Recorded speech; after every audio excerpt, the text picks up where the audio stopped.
South ఇండియాలోనే అతి తక్కువ ధరలకి రత్నాలనందించే ఏకైక సంస్థ 6JVR.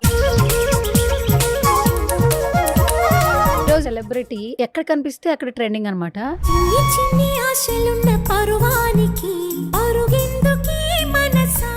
ఎక్కడ కనిపిస్తే అక్కడ సెన్సేషన్ అనమాట. అంకిత నాయుడు ఈలో ఇంకొక పర్సన్ ఉన్నారని తెలుసుకుంది 10th క్లాస్ లో, రైట్? నేను 8 years ఉన్నప్పుడే నాకు తెలుసు. సో ఎక్కడికైనా వెళ్ళినప్పుడు నన్ను కొంచెం చెక్క 0.5 ఏదో ఒకటి డూ ఆర్ డై.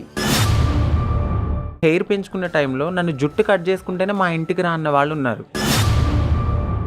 మన బిగ్ బాస్ షోకే అనుకోండి, అది నువ్వు వెళ్ళావు, వచ్చాయి కానీ చూస్తే హౌస్ లో లేవు. ఫస్ట్ కే కన్ఫర్మ్ అయ్యాను. నన్ను శ్రీముఖి గారు ఇంట్రడక్షన్ ఇచ్చారు, నేమ్ చదివారు, నేను స్టేజ్ ఎక్కుతున్నాను, బ్యాక్ సైడ్ ఆపేశారు. బిగ్ బాస్ హౌస్ లో వాళ్ళకి నా వీడియో చూపించావు, సెక్స్ వర్క్ అవుతుంది, సరే ఓకే, నా బాటమ్ సర్జరీ కాలే, నా అప్పర్ సర్జరీ అయ్యింది అనుకో. సో నువ్వు అది తీసుకెళ్తే నిన్నేమనుకుంటారు? సో నేను నాకు గారని రాశాను ఫేవరెట్ అని, అక్కడి నుంచి పట్టుకున్నారు. కానీ నువ్వు 2 years బిఫోర్ కి ఇప్పటికి చాలా చేంజ్ అయిపోయావు, చాలా లీన్ అయిపోయావు. సో ఎప్పుడైతే నాకు పాస్ట్ లో మ్యారేజ్ అయిందో ఆ టైంలో దిష్టి తగిలిందో మరి ఏమో, చచ్చిపోయే స్టేజ్కి వెళ్ళి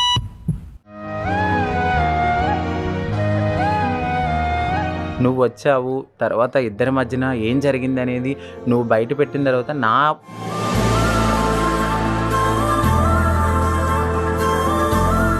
చివరికి చూస్తే మళ్ళీ జీరోకే వచ్చేస్తాం. ఈ పర్సన్స్ నమ్ముకుని మనం ముందుకు వెళ్ళిపోతే పిచ్చిగా, రేపొద్దున వాళ్ళు వదిలేస్తే మళ్ళీ నా లైఫ్ జీరోనే.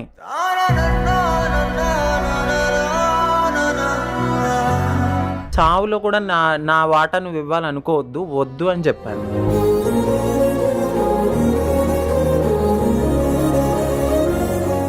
మా కమ్యూనిటీ నుంచి కూడా నన్ను ఇంత త్వరగా ఎలా ఎదిగింది అని. ఒక చిన్న సర్ప్రైజ్. హాయ్, హలో, నమస్తే, this is Suvarna. Welcome to సువర్ణతో సరదాగా. సో ఈరోజు నాతో పాటు ఉన్న సెలబ్రిటీ ఎక్కడ కనిపిస్తే అక్కడ ట్రెండింగ్ అనమాట, ఎక్కడ కనిపిస్తే అక్కడ సెన్సేషన్ అనమాట. సో చాలా మట్టుకు ఏంటంటే ప్రతి ఒక్కరం ఒకళ్ళు ఇన్స్పిరేషన్గా తీసుకుంటూ ఉంటాం. అదే ఇండస్ట్రీ అనుకోండి, చిరంజీవి గారు ఇన్స్పిరేషన్ అంటుంటారు, ఎందుకంటే సెల్ఫ్ మేడ్ పర్సన్. బట్ బేసికల్గా కామన్ పీపుల్లో కూడా చాలామంది సెల్ఫ్ మేడ్ పర్సన్స్ ఉంటారు. సో నా ముందు ఉన్న సెలబ్రిటీ మాత్రం ఖచ్చితంగా సెల్ఫ్ మేడ్ అని చెప్పొచ్చు. తనకుగా ఎదిగి తనను మలుచుకుంది Ankita Naidu. So hi Ankita. I'm too good. First of all welcome to సువర్ణతో సరదాగా. Thank you so much. చాలా కాలం తర్వాత మంచి ఆపర్చునిటీ దొరికింది నాకా నీకా? మన ఇద్దరికి. చాలా సంతోషంగా ఉంది Ankita. So I think you are the self made person. అసలు అగ్రీ చేస్తారా మీరు? 100%. ఇప్పటి వరకు నన్ను చాలా చోట్ల ఇంటర్వ్యూ ఇచ్చాను, బట్ మీ అంత మంచిగా ఓకే అనిపించేంత నాకు అనిపించలేదు. బట్ మీరంటే నాకు చాలా ఇష్టం. ఎప్పటి నుంచో నేను కూడా మిమ్మల్ని చూస్తూ ఉంటాను. చాలా ఇంటర్వ్యూస్ చేసినా కూడా మీతో మాట్లాడినప్పుడు ఆ బాండింగ్ అనేది, ఆ అటాచ్మెంట్ అనేది కొంచెం క్లోజ్గా అనిపిస్తుంది. అందుకని మీతో ఈ ఇంటర్వ్యూకి నేను రావడం జరిగింది. Thank you so much. So నాకు కూడా ఒక మంచి మెమరీగా ఉండాలి కాబట్టి నేను ఇంటర్వ్యూకి పిలిచేశాను. చాలా ఇంటర్వ్యూస్ ఉన్నా కూడా ఫస్ట్ ఆఫ్ ఆల్ నాయుడు నుంచి అంకిత వరకు అసలు జర్నీ అనేది నిజంగా ఒక ఇంటర్వ్యూలోనో ఒక 1 hourలోనో చెప్పే విషయం కాదు. చాలా చూసుంటావు, చాలా నేర్చుకుని ఉంటావు. ఇక్కడికి హైదరాబాద్కి వచ్చి ఎన్ని సంవత్సరాలు అవుతుంది? ఇక్కడికి వచ్చి నేను 9 years అయిపోయింది. నేను పుట్టింది పెరిగింది అంతా వెస్ట్ గోదావరి డిస్టిక్ భీమడోలు, ఏలూరు దగ్గర భీమడోలు మాది. సో అక్కడే నేను డిగ్రీ వరకు చదువుకున్నాను. సో గవర్నమెంట్ కాలేజీలోనే చదువుకున్నాను, మామూలుగా గవర్నమెంట్ స్కూల్స్లోనే చదువుకున్నాను. As usual middle class family. ఆ నాన్నగారు చిన్నప్పుడే చనిపోయారు, చిన్నప్పుడే చనిపోయారు. అమ్మ ఒక్కరే నన్ను, 2 అక్కల్ని ఇద్దరిని చూసుకున్నారు. మా అమ్మగారికి 22 years అయినప్పుడు మా నాన్నగారు చనిపోయారు అనమాట.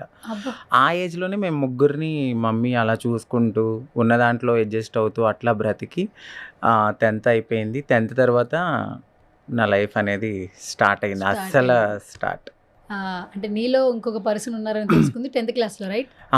నేను 8 years ఉన్నప్పుడే నాకు తెలుసు.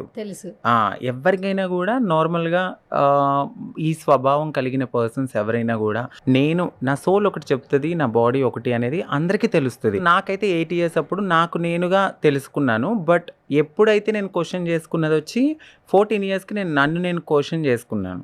నేను మిర్రర్ దగ్గర నుంచుని నన్ను నేను క్వశ్చన్ చేసుకున్నప్పుడు నాకు ఆన్సర్ అనేది అక్కడ దొరికింది. అది కూడా నాకు తెలీదు, నా చుట్టుపక్కల వల్ల నాకు అర్థమైంది. సో ఎక్కడికైనా వెళ్ళినప్పుడు నన్ను కొంచెం తక్కువగా మాట్లాడడము, డిఫరెంట్గా మాట్లాడడము, చెక్క 0.5 ఇట్లాంటి మాటలు అనడము, నవ్వుతూ ఎగతాళి చేయడము, అది నేను తీసుకోలేకపోయేదాన్ని. నన్ను నేనుగా ఒక గదిలో ఉండి చాలా, అది నాకే కాదు ప్రతి ట్రాన్స్కి జరుగుతుంది. సో కొంతమంది దాన్ని ఏంటంటే ఫ్యామిలీ కోసం కొంచెం రిచ్ పర్సన్స్ ఉన్నవాళ్ళు సాక్రిఫైస్ చేస్తారు.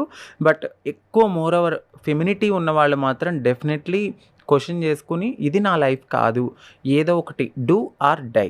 ఆ టైం అనేది మాకు చాలా క్రిటికల్గా అనిపిస్తూ ఉంటుంది. ఎందుకంటే అద్దంలో నన్ను నేను చూసుకున్నప్పుడు నా హావభావాలు అమ్మాయిలా ఉంటాయి, బట్ నా శారీరకంగా నేను ఒక అబ్బాయిలా ఉంటాను. సో నా మనసు చెప్తుంది అనమాట, నువ్వు ఇది కాదు.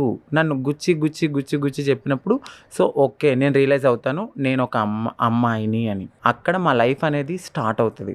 ఆ టైంలో చాలా స్ట్రగుల్ అవుతాము, మెంటల్లీ డిస్టర్బ్ అయిపోతాము.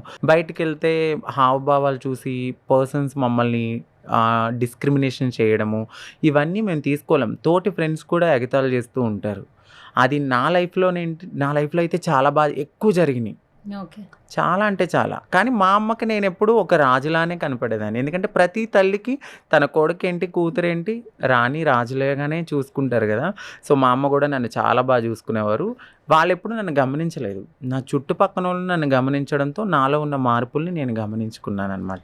అరే అసలు మార్పులు గమనించిన తర్వాత ఇప్పుడు నువ్వు చెప్తుంటే ఫ్యామిలీ స్టేటస్, మమ్మీయే మిమ్మల్ని అంతా చాలా కష్టపడి పెంచారు, ఫాదర్ లేకపోయినా కూడా. 3 పిల్లలు అంటే నార్మల్ విషయం కాదు. అది చాలా యంగ్ ఏజ్ లో చనిపోయారు నాన్న.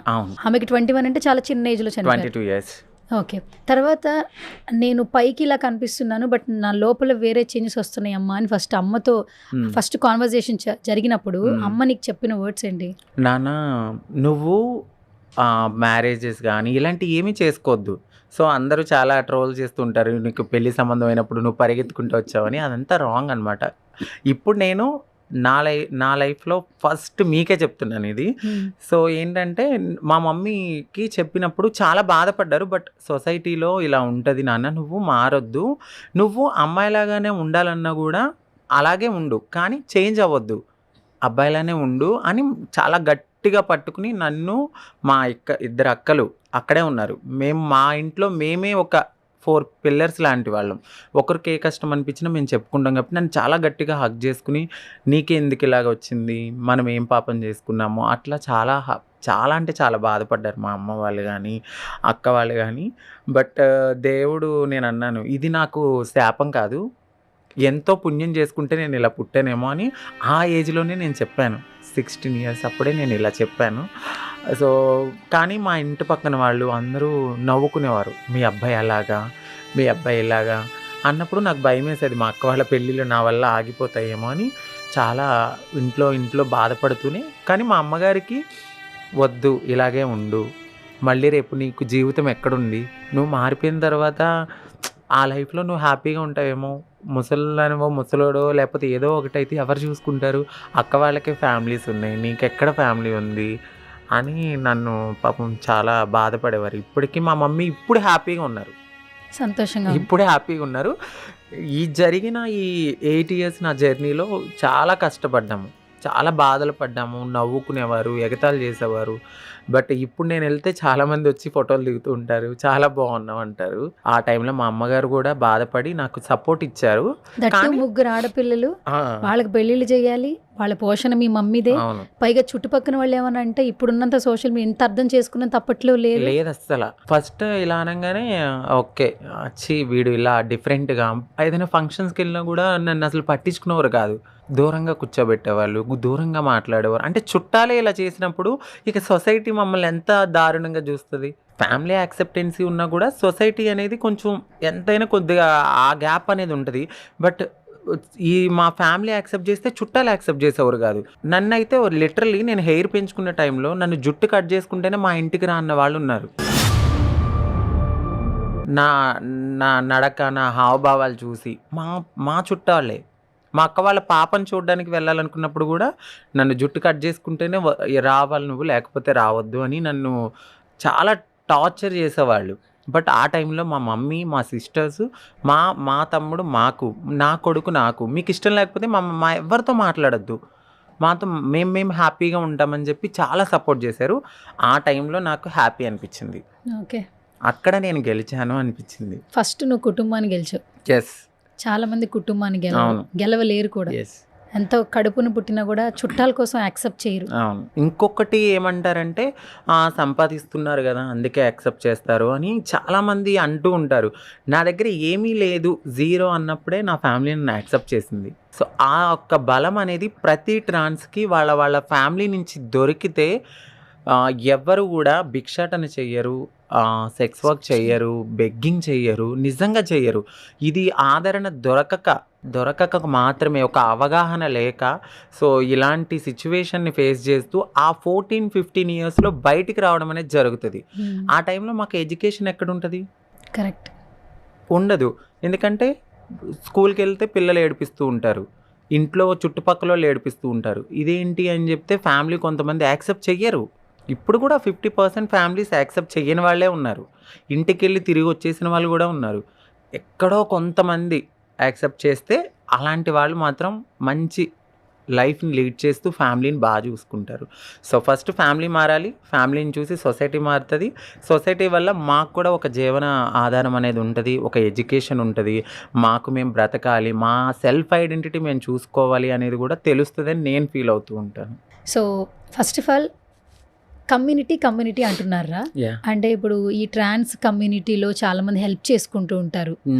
ఇప్పుడు ఫ్రెండ్స్ అనుకో, 4 ఫ్రెండ్స్ ఉంటే 2 నచ్చుతారు, 2 గొడవలు వస్తాయి. కుటుంబంలో అన్న నచ్చితే మళ్ళీ చెల్లితో గొడవలు ఉంటాయి. ట్రాన్స్ కమ్యూనిటీలో మాత్రం భేదాభిప్రాయాలు ఉండవట. అంటే ట్రాన్స్లో కొంతమంది సెటిల్ అయిన వాళ్ళు ఉంటారు, కొంతమంది ఇప్పుడే సెటిల్ అవుతున్న వాళ్ళు ఉన్నారు, కొంతమంది జాయిన్ అయిన వాళ్ళు ఉన్నారు. గురువులు అంటుంటారంట, వాళ్ళలోనే కుటుంబాన్ని చూసుకుంటారంట. అసలు ఏంటి, వాట్ అబౌట్ ట్రాన్స్ కమ్యూనిటీ? నాకు తెలుసుకోవాలని ఉంటుంది ఒక్కొక్కసారి. 100%. ఏంటంటే మేము ఇలా అని తెలిసినప్పుడు జీరో నాలెడ్జ్తో మేము బయటకు వచ్చేస్తాం. ఎందుకంటే సడన్గా ఫ్యామిలీ వాళ్ళు ఒక అబ్బాయి నుంచి ఒక అమ్మాయి స్టేటస్కి వెళ్తామన్నప్పుడు ఏ ఫ్యామిలీ యాక్సెప్ట్ చెయ్యరు. అలాంటి టైంలో మేము జీరో నుంచి బయటకు వచ్చినప్పుడు ఆ టైంలో మాకు షెల్టర్ ఉండదు, తినడానికి ఉండదు, ఫుడ్ ఉండదు, ఏమీ ఉండని టైంలో మాకు ఉన్నది ఒకే ఒక్క ఆప్షన్ కమ్యూనిటీ.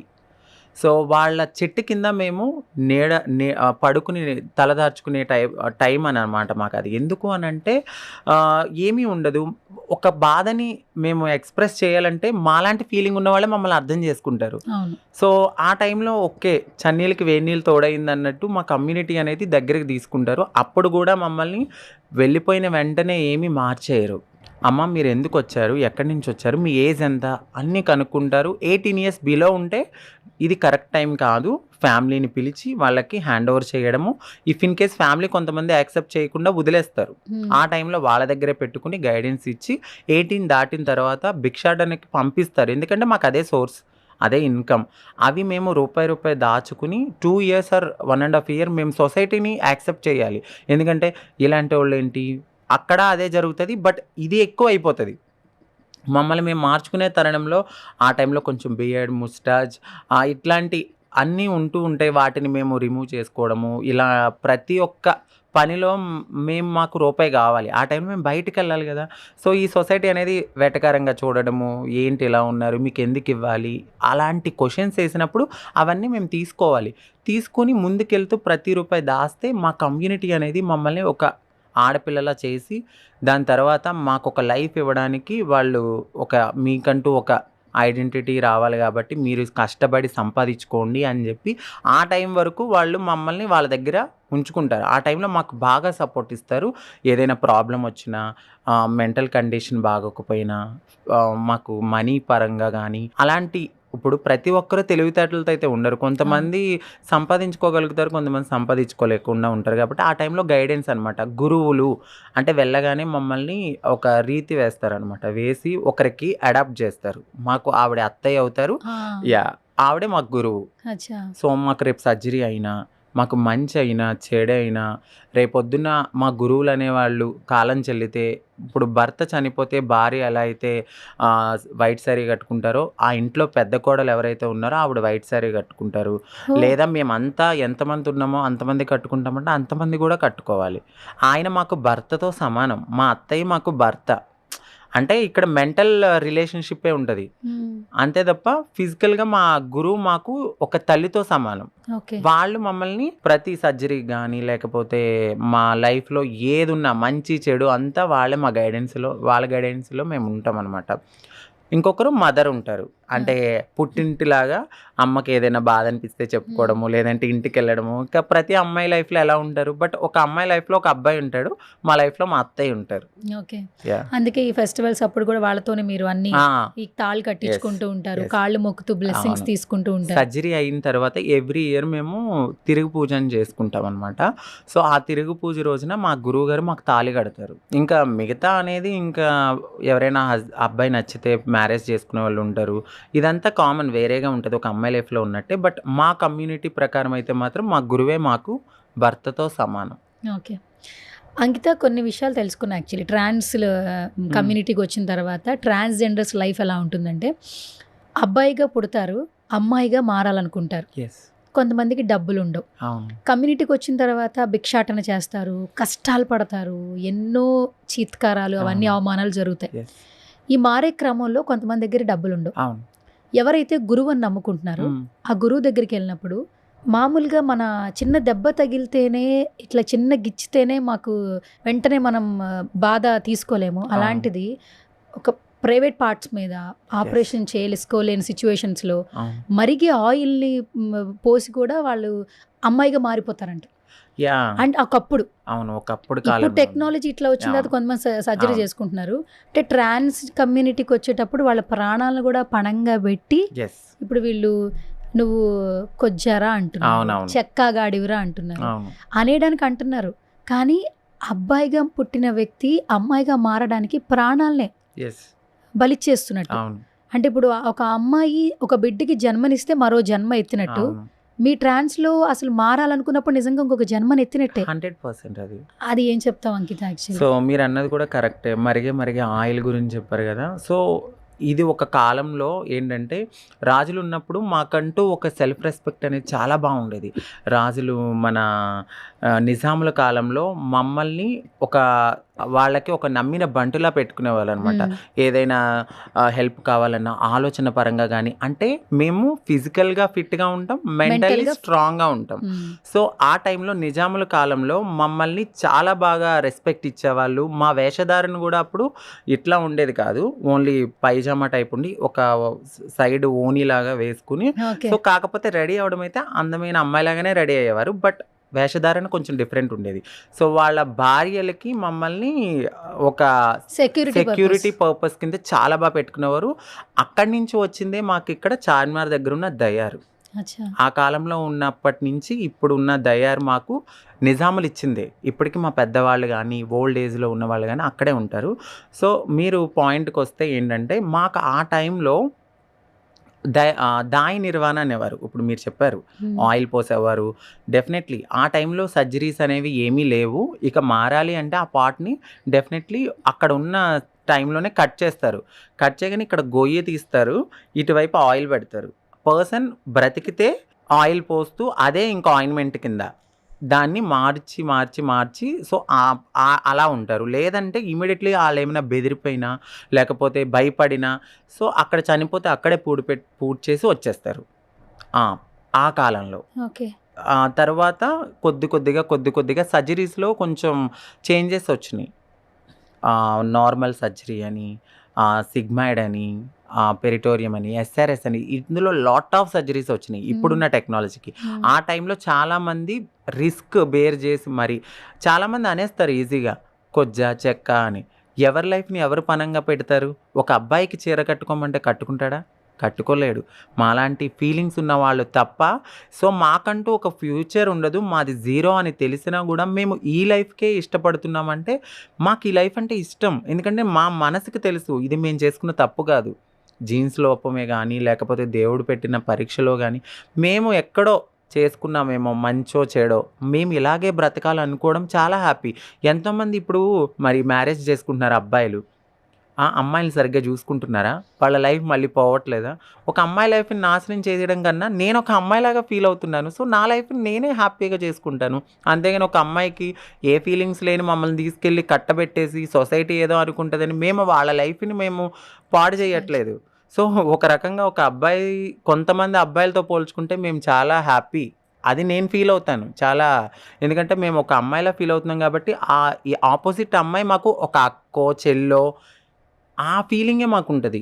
అందుకని మేము మా ప్రాణాన్ని పలంగా పెట్టి మేము సర్జరీస్ చేయించుకుంటాం. అందువల్ల మేము ఒక అమ్మాయిలాగా ఉండాలనుకుంటాము. ఒక అమ్మాయితో కూర్చుని మాట్లాడుకున్నప్పుడు అక్క చెల్లి అనుకుంటూ ముచ్చట్లు పెట్టుకుంటాం అలా అనమాట. ఫస్ట్ ఈ సర్జరీస్ ఇదంతా ఓకేరా? చాలా మట్టుకు ఏంటంటే సర్జరీస్కి చాలా లక్షల్లో అవుతుంది అంటుంటారు. ఈ సర్జరీ సెషన్కి వెళ్ళేటప్పుడు ఈ అమౌంట్ అంతా మీరు భిక్షాటన చేస్తారు, కొంతమంది నెక్స్ట్ సెక్స్ వర్క్ చేస్తుంటారు. స్టార్టింగ్ ప్రైస్ ఎక్కడి నుంచి ఎక్కడి వరకు ఉంటుంది అసలు నార్మల్ సర్జరీస్కి, హై రేంజ్ సర్జరీస్కి? ఎందుకంటే మన ఇంటర్వ్యూ ట్రాన్స్ కమ్యూనిటీలో ఎవరైనా చూసినా కూడా అప్రోచ్ అవ్వాలంటే ఏంటి అనే అంతే తప్పితే వేరే ఏం కాదు. సో నార్మల్గా ఒకప్పుడు సర్జరీస్ అయితే 1 lakh అలా ఉండేది నార్మల్ సర్జరీ. ఇప్పుడు మినిమం 2.5 పెడితేనే నార్మల్ సర్జరీ అవుతుంది. హై కాస్ట్ వచ్చి 10 lakhs. 10 lakhs fully female surgery. Fully female surgery అంటే ఇంకా ఫుల్లీ ఫీమేల్ అనమాట. సో ఒక వైఫ్ అండ్ హస్బెండ్స్ ఎట్లనో సేమ్, కాకపోతే పిల్లలు అనే వాళ్ళు ఉండరు. సో దేవుడు మాకు ఇవ్వంది గర్భసంచి, అది లేనప్పుడు పిల్లలు ఎలా పుడతారు? అది ఒప్పుకోవాలి మేము. సో అలాంటి సర్జరీస్ కూడా ఉన్నాయి మాకు. సో 10 to ఇంటికి వచ్చి మేము రెస్ట్ తీసుకునే అంతా 12 lakhs అవుతుంది 100%. 12 lakhs అవుతుంది. ఇప్పుడు ఈ నార్మల్ సర్జరీకి అడ్వాన్స్డ్ సర్జరీకి డిఫరెన్సియేషన్ ఏంటి అసలు? నార్మల్ సర్జరీస్ వచ్చి అంటే అది కూడా ఏంటంటే ఫీమేల్ లానే ఉంటుంది, బట్ వాళ్ళు సెక్సువల్గా అంత ఉండదన్నమాట. బట్ వాళ్ళకున్న తరుణంలో అలా ఉండేవారు ఆ కాలంలో. బట్ ఇప్పుడున్న అడ్వాన్స్ టెక్నాలజీలో ఇప్పుడు అందరూ ఫుల్లీ ఫీమేల్ సర్జరీస్లోనే ఉన్నారు. ఎందుకంటే ప్రతి రూపాయిని దాచుకోవడము, లేకపోతే ఇప్పుడు గోల్డ్, అప్పట్లో చిన్న చిన్న గోల్డ్ కొనుక్కున్న వాళ్ళు ఉంటారు, దాన్ని అమ్మేసైనా కూడా నేను అమ్మాయిలా ఉండాలి, సో నేను నా పార్ట్నర్ నేను హ్యాపీగా ఉండాలి అన్న ఫీలింగ్స్తో అందరూ ఇప్పుడు అడ్వాన్స్ టెక్నాలజీ చేయించుకుంటున్నారు. దీనికోసం వాళ్ళకున్న గోల్డో లేకపోతే ఇంకేదో తాకట్లు పెట్టి చేసుకున్న వాళ్ళు కూడా ఉన్నారు. అంత పిచ్చి మాకు ఒక అమ్మాయిలాగా ఉండాలి. అమ్మాయిలు కూడా అంత అందంగా ఉండడానికి టైం ఇవ్వరేమో. యాక్చువల్లీ నువ్వు నిన్నే ఎగ్జాంపుల్. యాక్చువల్లీ రాగానే అడిగాను మేకప్ వేసుకోలేదు కదా అని. లేదు బేసికల్ గా నా స్కిన్ ఇలా ఉంటుంది అంటే లైవ్ లో చూస్తున్న వాళ్ళకి తెలుస్తోంది. అసలు నువ్వు మేకప్ వేసుకోలేదు, చాలా అట్రాక్టివ్ గా ఉన్నావు. ఇది ఎట్లా అంటే ఫస్ట్ నుంచి నీ స్కిన్ టోన్ అంతేనా? అవును. చాలా మంది ఏమనేవారు అంటే బాయ్ గా ఉన్నప్పుడు ఏంటంటే కొంచెం చేంజెస్ వేరే ఉంటాయి. సో నేను ఫీమేల్గా ఉన్నప్పుడు నేను అమ్మాయిగా ఉండాలి అన్న ఫీలింగ్తో నేను నా బ్యూటీ టిప్స్ నేనే ఇంట్లో రెమెడీస్ చేసుకోవడము, నా స్కిన్ మీద నేనే ఎక్కువ కేర్ తీసుకోవడం. అంటే సీ ఫుడ్ ఎక్కువ తింటాను, సిట్రిక్స్ ఎక్కువ తీసుకుంటాను, అలాగే లిక్విడ్స్ ఎక్కువ తీసుకుంటాను. అట్లనే ఉసిరికాయ, అల్లం, వెల్లుల్లి ఇవన్నీ కలిపిన ఒక రెమెడీ అనేది నా యూట్యూబ్లో వస్తుంది. ఆ వీడియోలో చూపిస్తే, ఎందుకంటే చాలా మంది నన్ను అడిగేది ఇదే, అక్క మీ స్కిన్ ఈవెన్ ఇలాంటివే నేను ఎక్కువ తీసుకుంటూ ఉంటాను. అంటే కొంచెం రైస్ ఒకప్పుడు బాగా తినేదాన్ని, నాకు అనిపించింది ఎందుకు నేను ఇలా అయిపోతున్నాను, సో నేను కూడా అందంగా ఉండాలనుకుంటాను అన్న ఫీలింగ్తో స్కిన్ ఎప్పుడు ఒకేలా ఉండేది. బట్ ఆ ట్రాన్స్పరెంట్ అంటారు కదా, సో నన్ను నేనుగా మార్చుకుని ఇట్లా ఉన్నా. కానీ నువ్వు 2 years బిఫోర్ కి ఇప్పటికి చాలా చేంజ్ అయిపోయావు, చాలా లీన్ అయిపోయావు. అప్పుడు కొంచెం బొద్దుగా ఉంటుండే, నీ హైట్ కి ఉంటుండే, బట్ ఇప్పుడు చాలా లీన్ అయిపోయావు. అంటే బికాస్ ఆఫ్ కొన్ని దీని వల్ల, లేదా నీకు నువ్వు నేను ఇలా ఉండాలని నువ్వు అనుకున్నావు? అంటే ఆ టైంలో చాలా మందికి తెలుసు నేను ఒక ఓపెన్ బుక్. సో ఎప్పుడైతే నాకు పాస్ట్లో మ్యారేజ్ అయిందో ఆ టైంలో నేను ఎమోషనల్ అనేది అంటే బాగానే ఉండే.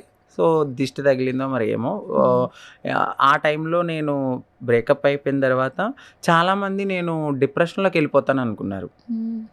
సో నేనే కాదు, మా కమ్యూనిటీలో చాలామంది అలాగే డిప్రెషన్లోకి వెళ్ళిపోయి వాళ్ళు ఏదో నాకేదో అయిపోయిందని చచ్చిపోయే స్టేజ్కి వెళ్ళిపోయిన వాళ్ళు కూడా ఉన్నారు, చచ్చిపోయిన వాళ్ళు కూడా ఉన్నారు. సో నేనేమనుకున్నానంటే ఒకసారి ఆలోచించుకున్నాను, నేను నా కోసం మారాను, నేను ఆనందంగా ఉండడానికి మారాను. సో నా ఫ్యామిలీని నేను చచ్చిపోతే ఎవరు చూసుకోరు. నా లైఫే కాదు, వేరే లైఫ్లో అమ్మాయిల లైఫ్, మా ట్రాన్స్ లైఫ్లోకి ఎవరు వచ్చినా కూడా మేము చచ్చిపోతే వాళ్ళు వేరే వాళ్ళని పెళ్ళిళ్ళు చేసుకుంటారు, హాయిగా ఉంటారు, వాళ్ళ ఫ్యామిలీతో సంతోషంగా ఉంటారు. బట్ మేమే మా ఫ్యామిలీకి లీడ్ అన్నప్పుడు మేము చనిపోతే ఎట్లా అనేది నేను చాలా క్వశ్చన్స్ వేసుకున్నాను ఒక గదిలో ఉండి. ఎందుకంటే ఆ సిచ్యువేషన్ నేను ఫేస్ చేసిన సిచ్యువేషన్ ఎంత నన్ను అప్రిషియేట్ చేశారో అంతే తిట్లు నాకు వస్తాయి. అది నేను తీసుకోవాల్సిన సిచ్యువేషన్. ఒక్కసారి నేను ఎంత స్ట్రాంగ్గా ఉండాలి అనేది నేను తీసుకుని, ఇది కాదు లైఫ్, ఏదో జరిగింది, గుడ్ ఆర్ బ్యాడ్ ఏదైనా కానీ ఎవరు ఎక్కడున్నా హ్యాపీగా ఉండాలి. వాళ్ళు ఏం చేశారనేది వాళ్ళకి తెలుసు, నేనేంటి అనేది నాకు తెలుసు. ఒకానొక సిచ్యువేషన్లో నెగిటివిటీ నాకు స్ప్రెడ్ అవ్వడానికి కారణమైన ఆ పర్సన్ చెప్పడం బట్టి నేను బయటకు వచ్చి మాట్లాడాను, లేకపోతే నేను మాట్లాడేదని కాదు. నువ్వు లేకుండానే నేను ఒక స్టేజ్కి వెళ్ళిన సో మళ్ళీ నేను ఆ కింద స్థాయికి నేను రాలేను నీ కోసం నేను ఎగబడి. సో నా లైఫ్ నేను చూసుకున్నాను, నేను హ్యాపీగా ఉన్నాను. నువ్వు వచ్చావు, తర్వాత ఇద్దరి మధ్యన ఏం జరిగింది అనేది నువ్వు బయట పెట్టిన తర్వాత నా యూట్యూబ్లో నేను చెప్పాను. సో అందరికీ తెలుసు నేను ఆ పర్సన్ వల్ల ఇలా అయ్యాను, ఇలా ఉన్నాను, ఇలా చేశాను అని. సో ఈ డిస్టర్బెన్స్ నేను చాలా స్ట్రాంగ్గా తీసుకున్నాను. అందం అనేది మన లైఫ్లో చాలామంది చెప్తారు మనసు చూసి ఇష్టపడ్డా అని, లేదురా, వెరీ రాంగ్.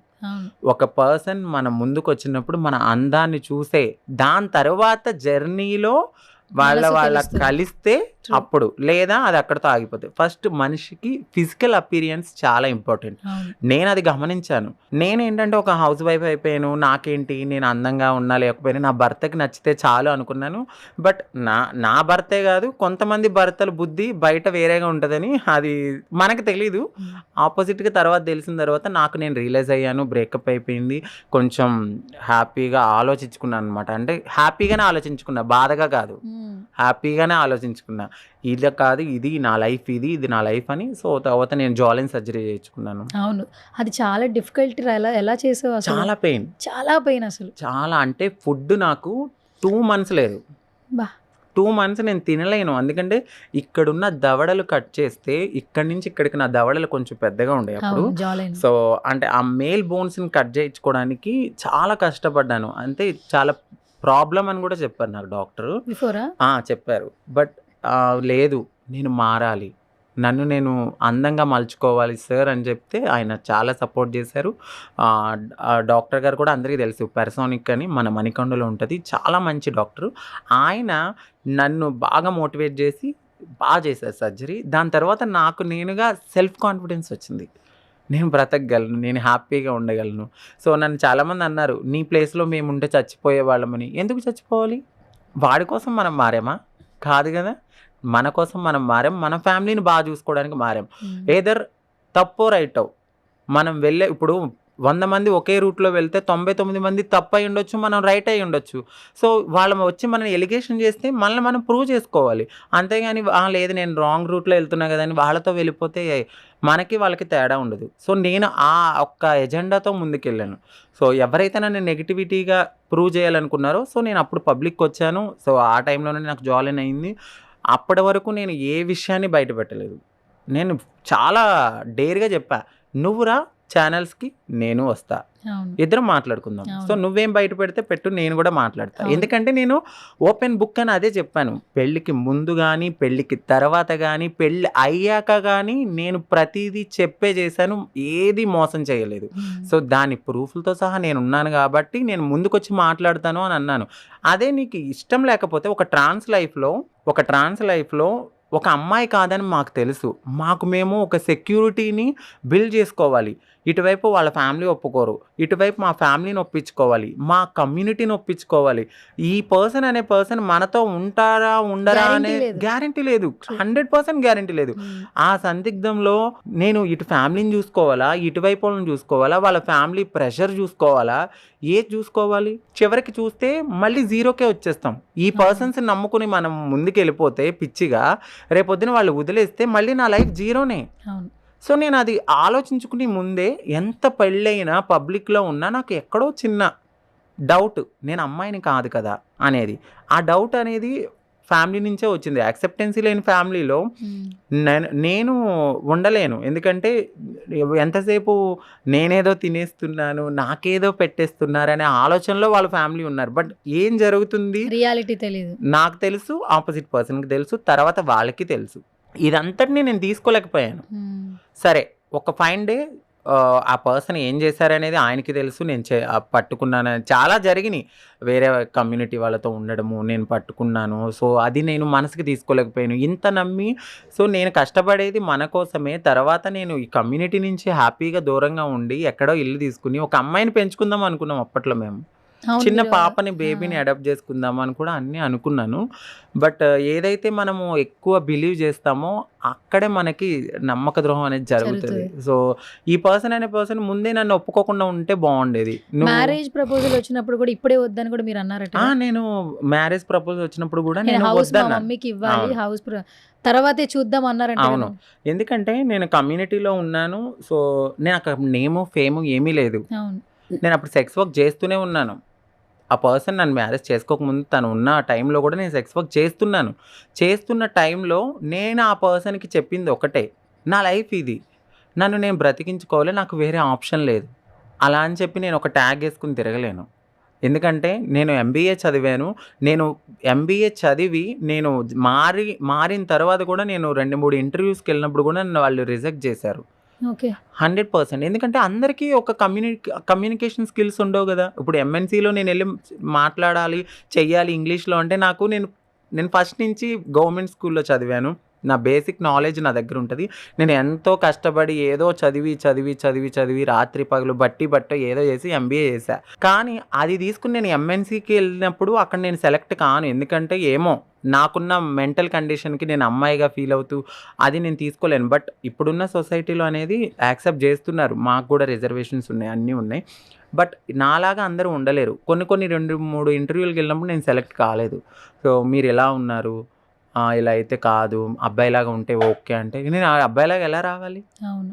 సో నాకు అనిపించింది ఓకే, వెదర్ ఫైన్. నేను ఒక మనిషి జేబు కొట్టట్లేదు, ఒక మనిషి నమ్మకాన్ని పోగొట్టట్లేదు, ఒక మనిషిని నేను నమ్మక ద్రోహం చేయట్లేదు, దొంగతనం చేయట్లేదు, నన్ను నేను అమ్ముకుంటున్నాను. అక్కడ నాకు అనిపించింది, నన్ను నేను అమ్ముకుంటున్నాను, నేను సెక్స్ వర్క్ చేసుకుంటున్నాను. నువ్వు రావద్దు నా లైఫ్లోకి, నువ్వులానే ఉండు, నీ లైఫ్లోనే ఉండు. నీకు నిజంగానే ఇష్టం ఉంటే ఎప్పుడైనా వచ్చి కలిసి వెళ్ళిపో, అంతేగాని నా లైఫ్లోకి రావద్దు, నువ్వు నన్ను పెళ్లి చేసుకోవద్దని చెప్పినా ఓకే, నీ లైఫ్ నువ్వు హ్యాపీగా ఉంటాయి, ఎల్లకాలం ఇలా చెయ్యం కదా, సో నేను చూసుకుంటాను అన్నాకనే. సో మేలో నేను ఇల్లు కట్టే వరకు నాకు కొంచెం కమిట్మెంట్ కావాలి. సో నేను ఎందుకంటే నా లైఫ్ని నేను మా ఫ్యామిలీ కోసం నేను సాక్రిఫైస్ చేయలేను, నువ్వు ఉంటావో లేదో తెలియదు కదా అని చెప్పి నేను ఆ పర్సన్కి చెప్పాను. ఓకే అన్నారు. తర్వాత చిన్న ఇష్యూస్ ఇవి తెలిసిపోయింది ఆ పర్సన్ వేరే వాళ్ళతో కాంటాక్ట్లో ఉన్నారు, దానికోసమే నాతో గొడవ ఇవన్నీ అని. బట్ ఓకే, ఎక్కడున్నా హ్యాపీగా ఉండాలి, సంతోషంగా ఉండాలి. తన లైఫ్లోకి నేను వెళ్ళను, నా లైఫ్లోకి తను రాడు, కాబట్టి ఎక్కడున్నా హ్యాపీగా ఉండాలని నేనైతే మనస్ఫూర్తిగా కోరుకుంటాను. మాకున్న స్వభావం అది. మమ్మల్ని మోసం చేసినా కూడా మేము వాళ్ళని బాధ పెట్టాలని అనుకోను. సో నేను ఇప్పటికీ ఎక్కువగా ఎందుకు మాట్లాడలేదంటే, నా లైఫ్లో ఏదైనా ఒక పెద్ద పెయిన్ ఉంది అంటే అదొక్కటే, నేను చెప్పలేను. ఎందుకంటే నేను చెప్పడం వల్ల ఎదుటి వాళ్ళ లైఫ్ కూడా కొలాబ్ అవుతుంది. ఎందుకు, వాళ్ళకు వేరే అమ్మాయితో లవ్లో ఉంటారు, వాళ్ళు ఫీల్ అవుతారని నేను ఎక్కడ ఏం మాట్లాడలేదు. తన లైఫ్లోకి నేను వెళ్ళను, నా లైఫ్లోకి తను రాడు. నాకున్నదల్లా ఒక ఫ్యామిలీ, అంతే. ఫ్యామిలీని బాగా చూసుకోవాలి. బట్ ఏమో తెలీదు, ఫ్యూచర్ ఎలా ఉంటుందో కూడా నాకు తెలీదు. ఉన్న వాళ్ళు హ్యాపీగా ఉండాలంతే. అసలు నీ లైఫ్లోకి వచ్చిన ఫస్ట్ పర్సన్ అదే లవ్ అని క్యూరియస్ లాగా ముందుకెళ్ళింది. పబ్లిక్లో చెప్పడం మొదలు పెట్టావు చాలా ధైర్యంగా. ఫస్ట్ చాలామంది అంటుంటారు కదా సెలబ్రిటీ ఫేమ్ కావాలని. ఒక్కోసారి సెలబ్రిటీ ఫేమ్ చాలా ఇబ్బంది పెడుతూ ఉంటుంది, నెగిటివిటీని తీసుకొస్తుంది. నీ లైఫ్ జర్నీ ఎగ్జాంపుల్. యాక్చువల్లీ నువ్వు సోలో ఉన్నప్పుడు ఒక 10 మందికి తెలిసేమో, బట్ కపుల్గా వస్తే 100 మందికి తెలిసింది, విడిపోతే 1000 మందికి తెలిసింది. తర్వాత చాలా మంది మాట్లాడుతూ ఉన్నారు. కానీ కలిస్తే మనిషి తెలుస్తారు అంటారు కదా. ఇప్పటికి కూడా మేబీ ఆయన చూస్తే ఆయన చేసింది ఖచ్చితంగా రగలేదు. ఎందుకంటే ఆయన టాపిక్ వచ్చినప్పుడు నువ్వు ఏడుస్తున్నావు తప్పితే వేరే మాటలు అన్నట్ల. అదే ఒక లేడీ అనుకో, శాపనార్థాలు పెడతారు, వాళ్ళు నాశనం అవుతారంటారు, మీడియాకి లాగుతారు. రెడ్ హ్యాండెడ్గా పట్టుకున్న వీడియోస్ రిలీజ్ చేస్తారు, ఎందుకంటే వాళ్ళ కెరీర్ ఉండదు. ఆ మూమెంట్లో ఆలోచన శక్తి ఉండదు ఆడపిల్లకు కూడా. నన్ను మోసం చేశాడు, నన్ను పెళ్ళి అని చెప్పి నన్ను ఇది చేశాడని చెప్పేస్తారు. కానీ నువ్వు ట్రాన్స్లో ఉండి కూడా బాధ నువ్వే దిగమింగావు తప్పితే నువ్వు ఇప్పటికొచ్చి ఏ రోజు డైరెక్ట్గా ఈ ప్రూఫ్ ఉందని చెప్పలే ఎక్కడ. చెప్పలేదు, ఉన్నా కూడా నేను చెప్పలేదు. ఎందుకు అంటే పర్సన్ అనేది చెప్పినప్పుడు చెప్తాను. నేను ముందే చెప్పాను, పెళ్ళి అనేది వద్దు, పెళ్ళి దాకా తీసుకెళ్ళింది ఆ పర్సనే. సో ఇంటర్వ్యూకి కూడా వద్దు అనే చెప్పాను. నా ఫస్ట్ ఇంటర్వ్యూ ఇస్తున్నప్పుడు కూడా నేను స్కిప్ చేసేసాను. వద్దు వద్దు వద్దు అని ప్రతి ఇంటర్వ్యూకి నేను స్కిప్ చేసుకుంటాను. ఫస్ట్ మా కమ్యూనిటీలో ట్రాన్స్లో స్నేహ గారు చేశారు. ఆ ఇంటర్వ్యూ చాలా బాగా వెళ్ళేసరికి సుమన్ టీవీ నుంచి కాల్ వచ్చింది. ఇట్లా నేనేమన్నానంటే ఇప్పుడు హ్యాపీగానే ఉంటుంది, వద్దు, ఎందుకంటే ఇప్పుడు మనం ఉన్ననాళ్ళే హ్యాపీగా ఉంటాం. నువ్వు ఆదర్శంగా ముందుకెళ్ళి లెక్చర్లు స్పీచ్లు ఇచ్చేస్తావు, దాని తర్వాత మనల్ని చూసి ఒక 10 మంది ట్రాన్స్ ఇన్స్పైర్ అయ్యి బయటకు వస్తారు. వాళ్ళకి ఏమైనా ప్రాబ్లం అయితే ఇప్పుడు నేను స్ట్రాంగ్గా ఉన్నాను, అందరూ స్ట్రాంగ్గా ఉండరు కదా, వాళ్ళ చావులో కూడా నా వాటా నువ్వు ఇవ్వాలనుకోవద్దు, వద్దు అని చెప్పాను. వద్దు వద్దు, మనకు వద్దు, హ్యాపీగా ఉందాం, కలిసి ఉందాం, ఇష్టం లేకపోతే నువ్వు దూరంగా ఉండు, నేను దూరంగా ఉంటాను. ఇదే నేను అయితే మాట్లాడింది ఇదే. బట్ రోజు రోజుకి మేము వెళ్తున్న టైంకి ఆ పర్సన్లో చేంజెస్ రావడము, జాబ్ పోవడము, ఆ ఇంటి రెంట్ నేనే కట్టడము, కార్ ఈఎంఐలు నేనే కట్టడము, ఇంట్లో నేనే చూసుకోవడం, సమ్టైమ్స్ తనని చూసుకోవడం. బట్ ఒక 11 months అయితే అట్లా జరిగిన సిచ్యువేషన్లో నేను రియలైజ్ అయ్యాను, ఓకే నేను కరెక్ట్గానే ఉన్నాను. దీన్ని నమ్ముకుని ఉంటే నేను ప్రాబ్లం ఫేస్ చేసేదాన్ని. బట్ అప్పటికి కూడా నేను చాలా బూస్టింగ్ ఇచ్చేదాన్ని, మంచి జాబ్ చేయి, వచ్చిన దాంట్లో హ్యాపీగా ఉందాం. సరే ఈ లగ్జరీ లైఫ్ లేకపోతే 20,000 30,000 వస్తే ఏముంది, ఒక చిన్న రూమ్లోనే కలిసి ఉందాం, 5,000 రూమ్లోనే, లేకపోతే మనం ఇల్లు కట్టుకున్నాం, నేను అక్కడికి వెళ్ళిపోతాను, నువ్వు నా కోసం మంత్లీయో లేకపోతే 15 daysకి ఒకసారి రా. చెప్పాను, నేను అన్నీ చెప్పాను నేను. సో ఆ టైంలో నేను తనని చాలా బూస్టప్ ఇచ్చాను. బట్ తనకి నేను ఓపెన్ బుక్ అని అందుకే చెప్తున్నాను, నేను ఎక్కడా ఏది దాయలేదు. తను ఏది తీసుకొచ్చి మీడియా ముందుకు వచ్చినా వెంటనే నేను కూడా వచ్చి దీనికి ముందు ఇది జరిగింది నేను చెప్పుకోగలను. ఎందుకంటే ఒక పర్సన్ని నేను ఇష్టపడి బయటకు వచ్చాను, ఇంత పబ్లిసిటీ అయిపోయాను, అంతా తెలిసిపోయింది. అది నాకు పాజిటివ్గాను హ్యాపీనెస్ ఇచ్చింది, నెగిటివ్గాను సాడ్నెస్ ఇచ్చింది. బట్ నేను రెండూ కూడా తీసుకుంటాను. ఎందుకంటే నువ్వు సోషల్ మీడియాలకు రాకముందే నువ్వు ఆలోచించుకోవాలి. నువ్వు స్ట్రాంగ్ ఉంటేనే రా, లేకపోతే రావద్దు. 10 రాళ్ళు ఇసురుతారు ఖచ్చితంగా, 9 తప్పించుకుంటే ఎక్కడో ఒకటి తగులుతుంది. సో ఆ నొప్పిని మనం తీసుకోవాలి. నేను అది తీసుకుని ముందుకెళ్తున్నాను, వెళ్ళాను. దాని తర్వాత ఓకే క్లోజ్ అయిపోయింది. దాని తర్వాత మా కమ్యూనిటీ నుంచి కూడా నన్ను ఇంత త్వరగా ఎలా ఎదిగింది అని, అరే భయ్ నేను నా కష్టం ఇది, నాకేమి ఇష్టంతోనో లేకపోతే ఒళ్ళు బలిసో 10 మంది పక్కన నలగాలి అని నేను ఏ రోజు అనుకోలేదు. నా పాస్ట్లో ఎవరికి అనిపిస్తుందండి ఒకటి పక్కన పడుకోవాలని? మాకు కూడా లైఫ్ ఉండాలి కదా, మేము కూడా మనుషులమే కదా, మేము సెల్ఫ్గా బ్రతకాలనుకుంటాం కదా. నేను వెళ్ళి దౌర్జన్యంగా లేకపోతే 10,000 ఇచ్చే దగ్గర 50,000 తీసుకుని మోసం చేశానా? చాలామంది మరి కమ్యూనిటీలో కొంతమంది వెళ్ళి మరి దౌర్జన్యంగా తీసుకుంటున్నారు, మరి మరి వాళ్ళ గురించి ఏ రోజు మరి అక్కడ కమ్యూనిటీ పరువు పోవట్లేదా? మీరు వేరే వాళ్ళ దగ్గరికి వెళ్ళి నా మెసేజ్లు చూపించి దీనివల్ల మా కమ్యూనిటీ యొక్క విలువలు, నైతిక విలువలు పోతున్నాయని మాట్లాడిన యాక్టివిస్టులు ఎవరైతే ఉన్నారో, మరి అదే కమ్యూనిటీ మరి చాలా చోట్ల ఓపెనింగ్స్ దగ్గర మరి కొన్ని జరుగుతూ ఉన్నాయి. మరి వాటి గురించి ఎందుకు మాట్లాడరు? మరి నేనేం చేశాను? ఓకే నన్ను నేను అమ్ముకుని ఎదుటి వాళ్ళకి మా వల్ల కూడా కొంతమంది చిన్న రేపులు కానీ లేకపోతే మర్డర్లు లేకపోతే ఆగిపోయాయి చాలా వరకు. మీరు ఓపెన్ అప్ అయిపోయారు. ఎస్, అంటే వాళ్ళ లైఫ్ అనేది మీ లైఫ్ ఏంటనేది అందరికీ తెలిసేలాగా చేశారు కాబట్టి ఎవరైనా ఒక అటాక్ చేయాలన్నా కూడా భయపడతారు. ఇంతకు ముందు చూస్తే చాలా మట్టుకి ట్రాన్స్జెండర్స్ రైల్వే స్టేషన్స్లో, బస్ స్టాప్స్లో ఎక్కడ పడితే అక్కడ ఏ పడితే వాగాత్యాలు చేస్తే వాళ్ళు చనిపోయిన సిచ్యువేషన్స్ ఉన్నాయంట. అంటే ఆ శవాలు కూడా బయట తీసుకొచ్చినా కూడా పోలీసులు పట్టించుకోలేదంట. కానీ ఇప్పుడు ట్రాన్స్ బయటకు వెళ్తుంటే ఆ క్యూరియస్ ఉండింది, అది ఖచ్చితంగా కొంతమంది అటెన్షన్ క్రియేట్ చేశారు. ట్రాన్స్ కమ్యూనిటీని ఇప్పుడు ఇంటర్వ్యూలు చేస్తున్నారు, సెలబ్రిటీలా చూస్తున్నారు. ఇంతకు ముందు ఉన్నంత చీప్గా అయితే చూడలేదు. ఇప్పుడు అంత లేదండి, చాలా వరకు చాలా అంటే మారింది. బట్ ఈ మారిన తరుణంలో మాకే కొంతమంది అందరూ కాదు, కొంతమంది అది డైజెస్ట్ చేసుకోలేరు. ఇప్పుడు నేను వచ్చి 8 ఇయర్స్ అయింది, ఇప్పుడు 20 ఇయర్స్ నుంచి కూడా ఉండేవాళ్ళు ఉంటారు. అదేంటి ఈ అమ్మాయి ఇంత త్వరగా వచ్చి ఏంటి ఉంటుంది. ఇంత త్వరగా ఏంటి అసలు అనేది. ఓకే, ఈ పాస్ట్లో ఇప్పుడు నేను చేయకపోవచ్చు, పాస్ట్లో అందరూ చేసిన వచ్చిన వాళ్ళే. ప్రతి ఒక్కరికి ఒక గతం ఉంటుంది, ఆ గతాన్ని మర్చిపోతున్నారు. సో నేను మర్చిపోలేదు కాబట్టి నేను ఇక్కడ కూర్చుని ఇంత ధైర్యంగా మాట్లాడుతున్నాను. ఎందుకంటే ఈరోజు నువ్వు నా మీద రాయేసావు, ఆ రాయి నాకు తగిలింది కాబట్టి నేను ఇంత పెయిన్తో మాట్లాడుతున్నాను. నా కమ్యూనిటీ నాకు సపోర్ట్ ఉంది 100%. ఎందుకంటే ఎవరు కూడా ఒకరి కింద నలిగిపోవాలనో లేకపోతే ఒకరి కింద చెయ్యి చాచాలనో ఏ కమ్యూనిటీ అనుకోరు. ఒక ప్లాట్ఫామ్ దొరకక, అదే నువ్వు ఒక ప్లాట్ఫామ్ ఇచ్చి చూడు, 100% మమ్మల్ని మేము ప్రూవ్ చేసుకుంటాం. సో ఆ ప్లాట్ఫామ్ వచ్చే తరుణంలో కూడా కొంతమంది కమ్యూనిటీ వాళ్ళు వెనక్కి లాగేసే వాళ్ళు ఉంటారు. మరి ఇంకా ఎక్కడ నువ్వు కమ్యూనిటీకి ఏం చేస్తున్నావు, యాక్టివిస్ట్ అని చెప్తారు కొంతమంది. మీరు మా కమ్యూనిటీకి మేము ఎంత సపోర్ట్ చేస్తున్నామంటారు. సరే, ఈ ఈ పాప వెళ్ళడం వల్ల ఇంకొంతమందికి హెల్ప్ అవుతుందని ఆలోచించాలి. అలా ఆలోచించకుండా వెనక్కి లాగేయడం అనేది నాకు నచ్చలేదు. ఓకే. మన బిగ్ బాస్ షోకే అనుకోండి, నేనే ఉన్నాను. అది నువ్వు వెళ్ళావు, విజువల్స్ వచ్చాయి, కానీ అవును. చూస్తే హౌస్ లో లేవు. ఏంటి అసలు ఏం జరిగింది? సో ఇది నేను కంపల్సరీ మాట్లాడాల్సిన విషయం. నేను బాగానే నా లైఫ్లో అన్నీ చూశాను. ఎవరైతే ఇప్పుడు నా మీద ఎలిగేషన్ వేశారో ఆ యాక్టివిస్టు, సో ఆ యాక్టివిస్టే నన్ను చాలా బాగా సపోర్ట్ చేశారు. ఇంత చిన్న ఏజ్లో ఇంత పైకి ఎలా వచ్చావు, అసలు మేము హ్యాపీగా ఫీల్ అవుతున్నాం, నువ్వు ఒక ఇన్స్పిరేషన్ అన్నవాళ్ళు ఈరోజు మా కమ్యూనిటీ పరువు పోయేలాగా ఉంది, తనని తీసుకోవద్దని నువ్వు ఎంత పెద్ద స్టేట్మెంట్ ఇచ్చావో, సో ఆ స్టేట్మెంట్కి ముందు నువ్వు నన్ను ఎంత పొగిడావో ఆలోచించు. ఇక్కడే నీకు 2 షేడ్స్ ఉన్నాయి. నువ్వు సెలెక్ట్ అయ్యో, నేను సెలెక్ట్ అయ్యాను. నువ్వు నేనే కాదు, చాలామంది సెలెక్ట్ అయ్యారు అక్కడ కమ్యూనిటీ నుంచి. ఒక నలుగురులో లాస్ట్లో నేనే వచ్చాను. నేను వెళ్తున్నానని నీకు తెలుసు, నేను కూడా చెప్పలేదు, బట్ అక్కడున్న వాళ్ళే చెప్పారంట. కొన్ని రూల్స్ ఉంటాయి అందులో, చెప్పకూడదు అది అని. సో నేను కూడా ఎక్కడ ఏం మాట్లాడలేదు. అప్రోచ్ అవ్వగానే ఓకే అన్నాను, హ్యాపీగా అన్నీ అయినాయి. వెళ్ళాను గ్రూప్ డిస్కషన్కి, అంతా సెలెక్ట్ అయింది. ఆపోజిట్ వాళ్ళు అక్కడ దాకా వచ్చి ఆగిపోయారు, నన్ను తీసుకున్నారు.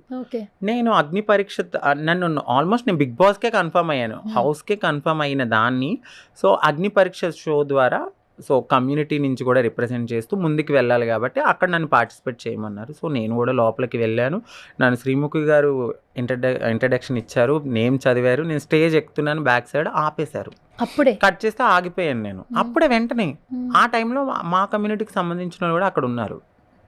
ఓకే, మీరున్నారు, మీరు ఒక ట్రాన్స్, ఆపోజిట్ వాళ్ళు ఒక ట్రాన్స్, నేను ఒక ట్రాన్సే.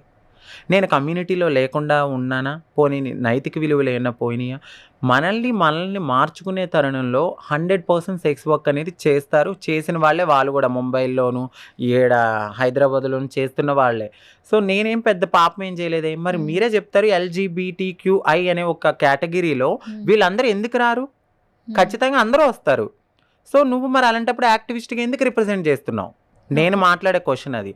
సో నేను కమ్యూనిటీని బయట ఏమంటారు, కమ్యూనిటీలో నేను కించపరిచేలా ఉన్నానని మీరు చెప్పారు. మరి ఇదే కమ్యూనిటీలో LGBTQI అనే అన్ని కేటగిరీలో 72 వ్యక్తిగతంగా బ్రతికే వాళ్ళు ఉన్నారు. అంటే 72 మనస్తత్వాలు కలిసిన వాళ్ళు ఆ LGBTQIలో ఉంటారు. అందులో నేను కూడా ఒకటే కదా, మరి నన్ను కమ్యూనిటీలో ఉన్నట్టే కదా, నువ్వు ఎలా అంటావు నన్ను అనేది నా క్వశ్చన్ ఆవిడకి. ఎప్పుడో ఒకప్పుడు బయటకు వస్తారు, మాట్లాడారు కూడా రీసెంట్గా. నీ వీడియోస్ నా దగ్గర ఉన్నాయంటే ఓకే, అది ఎప్పుడు వీడియోస్? నేను 7 ఇయర్స్ బ్యాక్ ఉన్నప్పుడు వీడియోస్ అవి. 7 ఇయర్స్లో నాకు సర్జరీ కాలేదు, నువ్వు అలాంటి వీడియో చూపిస్తున్నావు. సరే, నువ్వు ఏం చెప్తున్నావు? నన్నే ఆపేనని నువ్వు అనుకుంటున్నావు. ఆ బిగ్ బాస్ హౌస్లో వాళ్ళకి నా వీడియో చూపించావు, సెక్స్ వర్క్ అవుతుంది. సరే ఓకే, నా బాటమ్ సర్జరీ కాలే, నా అప్పర్ సర్జరీ అయ్యింది అనుకో. సో నువ్వు అది తీసుకెళ్తే నిన్నేమనుకుంటారు? వీళ్ళందరూ ఇలాంటి వాళ్ళే. నువ్వు అంకితాన్ని ఆపేసాను అనుకుంటున్నావు, కానీ ఇంకో 10 మందిని నువ్వు ఎక్కనివ్వలేదు. అక్కడ నువ్వు ఇంకో 10 మందిని వెనక్కి లాగేసావు. నువ్వే అంటున్నావు యాక్టివిస్ట్ అని, నువ్వే వెనక్కి లాగేసావు కమ్యూనిటీని. సో నాకు జరిగిందని ఆనందపడితే, నాకు ఇక్కడ కాకపోతే నన్ను నేను ప్రూవ్ చేసుకునే అవకాశం వేరే చోట వస్తుంది. వాళ్ళ మైండ్లో ఉన్న నెగిటివిటీ పోతుందా? పోదు కదా. నేను ఇప్పుడు చాలా సీజన్స్ తర్వాత ప్రియాంక సింగ్ గారి తర్వాత నాకు ఆప్షన్ వచ్చింది. సో నేను వెళ్ళి ప్రూవ్ చేస్తే ఇంకో 10 మంది వస్తారు. ఇదే ప్రియాంక సింగ్ గారిని కూడా చాలా మాట్లాడినారు. జబర్దస్త్ లేడీ గెటప్, వీడు బాయ్ అబ్బాయిలా ఉండి ఇప్పుడు అమ్మాయిలు అయ్యారంటే, అరే బాయ్, వాళ్ళ తెలివితేటలు, వాళ్ళకున్న మంచితనము, పైకొచ్చారు. వాళ్ళకున్న ఒక మంచితనంతో, వాళ్ళకున్న మెంటాలిటీ అంటే జనాల్లో వాళ్ళు ప్రెజెంట్ చేసుకునే విధానంతో మనుషుల మనసుని గెలిచి ఆవిడ అక్కడ దాకా వెళ్ళింది. ఆవిడ నాకు ఇన్స్పిరేషన్, నాకు రోల్ మోడల్ ఆవిడ. సో నేను ఆ మాట చెప్పాను అక్కడ. ఎవరైతే ఈ యాక్టివిస్ట్ ఉన్నారో వాళ్ళకి పడదు ఆవిడంటే. సో నాకు ప్రియాంక సింగర్ అని రాశాను ఫేవరెట్ అని. అక్కడి నుంచి పట్టుకున్నారు. అదేంటి నువ్వు మన కమ్యూనిటీలో ఉండి ఆవిడ్ని రోల్ మోడల్ రాయడం అంటే, అరే ఎందుకు కదా ఆవిడ రోల్ మోడల్ 100%. ఆవిడ నాకు రోల్ మోడల్. నీకు కావాలి, ఇప్పుడు నీకు ఒక హీరో నచ్చుతారు, నాకు ఒకరు నచ్చుతారు. నాకు ఆవిడ నచ్చింది కమ్యూనిటీని రిప్రజెంట్ చేసి. ముందు వెళ్ళిన వాళ్ళు కొంచెం నెగిటివిటీ తీసుకొచ్చిన, నెక్స్ట్ టైం ఈవిడ వెళ్ళి కొంచెం టాప్ 7 వరకు వెళ్ళింది ఆవిడ. అక్కడ చాలా మందిని గెలుచుకుని వచ్చింది. సో నాకు అది నచ్చింది. నేను వెళ్దాం అనుకున్నాను, నాకు ఆప్షన్ వచ్చింది, నేను వెళ్తున్నాను. నా తర్వాత ఇంకో 10 మంది వెళ్తారు. నువ్వు ఇలా ఆపేయడం అనేది నాకు నచ్చలేదు ఆవిడ. నేను చాలా బాధపడ్డాను. టీం వాళ్ళు నాకు చూపించి కూడా, మీ కమ్యూనిటీ వాళ్ళు ఈరోజు నువ్వు లోపలికి వెళ్ళాల్సి ఉంది, సో నిన్ను ఈరోజు ఇలా ఆపేశారు, అది మాకు కూడా బాధ అనిపించింది. మీలో మీరే ఇలా ఉంటే ఎలా అనేది వాళ్ళు క్వశ్చన్ వేశారు. నేను అక్కడ ఆన్సర్ ఏం చెప్పాలి? తల్లి పాలు తాగుతూ రొమ్ము గుద్దింది అని ఎక్కడ చెప్పను. నేను నా కమ్యూనిటీని నేను బ్యాడ్ చేసుకోలేదు అక్కడ. అలా అని చెప్పి నేను వాళ్ళకి రెస్పెక్ట్ ఇచ్చాను. ఆ టైంలో నేను మాట్లాడి ఉండొచ్చు. అక్కడ నాకు సర్జరీ కానట్టు కనపడుతుంది, నేను ఫుల్లీ ఫీమేల్ సర్జరీలో ఉన్నాను, నన్ను మెడికల్ టెస్ట్కి తీసుకెళ్ళండి అని నేను మాట్లాడినప్పుడు వాళ్ళకి ఆల్రెడీ ఈ వీడియో చూడగానే నెగిటివిటీ వచ్చింది. సో వాళ్ళు ఎన్ని చెప్పినా వాళ్ళు వినరు.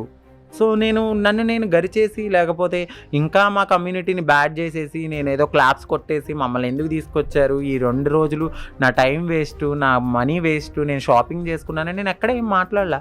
I respect. నేను నా కమ్యూనిటీయే నాకు మంచిగా ఉండుంటే సో వాళ్ళు నన్ను ఈరోజు క్వశ్చన్ చేయరు. సో మాలో తప్పు ఉంది, అందుకని చెప్పి నేను అది యాక్సెప్ట్ చేసి ఓకే లీవ్ ఇట్. ఇది ఒక్కటే నాకు కాదు, ఈ ఒక్క షోతో నేనేమి రాత్రికి స్టార్ అయిపోను కదా. నాలో ఉన్న పట్టుదల డెఫినెట్లీ ఏదో ఒక రోజు వాళ్ళ నుంచే కానీ, లేకపోతే ఇంకేదైనా మంచి ఆపర్చునిటీ కానీ వస్తుంది. లీవ్ దెమ్ అని చెప్పి నేను లీవ్ చేశాను. బాధపడుతూ వచ్చాను. దాని తర్వాత నన్ను చాలామంది క్వశ్చన్స్ వేశారు కింద. మీరు వెళ్ళారా, మీకు ఏమైంది, ఎందుకు మీరు టాలెంట్ లేక వచ్చేసారా అన్నప్పుడు నేను అది తీసుకోలేకపోయాను. సో ఓకే నేను ఇలా వెళ్ళానండి, నా కమ్యూనిటీ వాళ్ళు వెనక్కలాగారు, షో తప్పైతే లేదు, నిజం చెప్తున్నాను. షో వచ్చి 100% జెన్యూన్. ఇది నేనైతే యాక్సెప్ట్ చేస్తా. వాళ్ళు జెన్యూన్గానే ప్రతి ఒక్కరితోనూ మంచిగానే ఉన్నారు. అక్కడ స్టాఫ్ కానీ, యూనిట్ కానీ అందరినీ బాగా రిసీవ్ చేసుకుంటారు. సో వాళ్ళకి ఎక్కడో ఈ నెగిటివిటీని తీసుకోలేకపోయారు. కాబట్టి నేను షోని నేను తప్పుగా మాట్లాడను. ఎందుకంటే అది 10 మందికి హెల్ప్ చేసే షో అని నేను ఫీల్ అవుతాను. దట్టు నువ్వెవరితో అప్రోచ్ అయ్యి నాకు వెళ్ళాలని చెప్పలా, ఆ అవకాశం నిన్ను వెతుక్కుని వచ్చింది. అది ఫస్ట్ ఆఫ్ ఆల్ నీ స్ట్రెంగ్త్. అందుకే నువ్వు చాలా ఈజీగా ఉండగలిగావు. ఒకవేళ షో తప్పు కాదు, పర్సన్స్ తప్పు. అది దట్టు మా కమ్యూనిటీ. అదే అదర్ కమ్యూనిటీకి అయితే నువ్వు ఫైట్ చేసేదాన్ని. ఏంటి నా మిస్టేక్ ఏంటి, ఇక్కడ దాకా వచ్చాం కదా. అవును. ఇంకొకటి వాళ్ళు కూడా టీంకి అర్థం కావాల్సింది ఏంటంటే, ఒక కామనర్గా ఒక పర్సన్ తీసుకున్నారు, దాంట్లో కామనర్స్కి మంచి చెడు అనేది అన్నీ ఉంటాయి. అక్కడ దొంగని తీసుకున్నారు, లాయర్ని తీసుకున్నారు, మరి డాక్టర్ని తీసుకున్నారు, ఇన్ఫ్లుయెన్సర్స్ని తీసుకున్నారు, అందరినీ తీసుకున్నారు.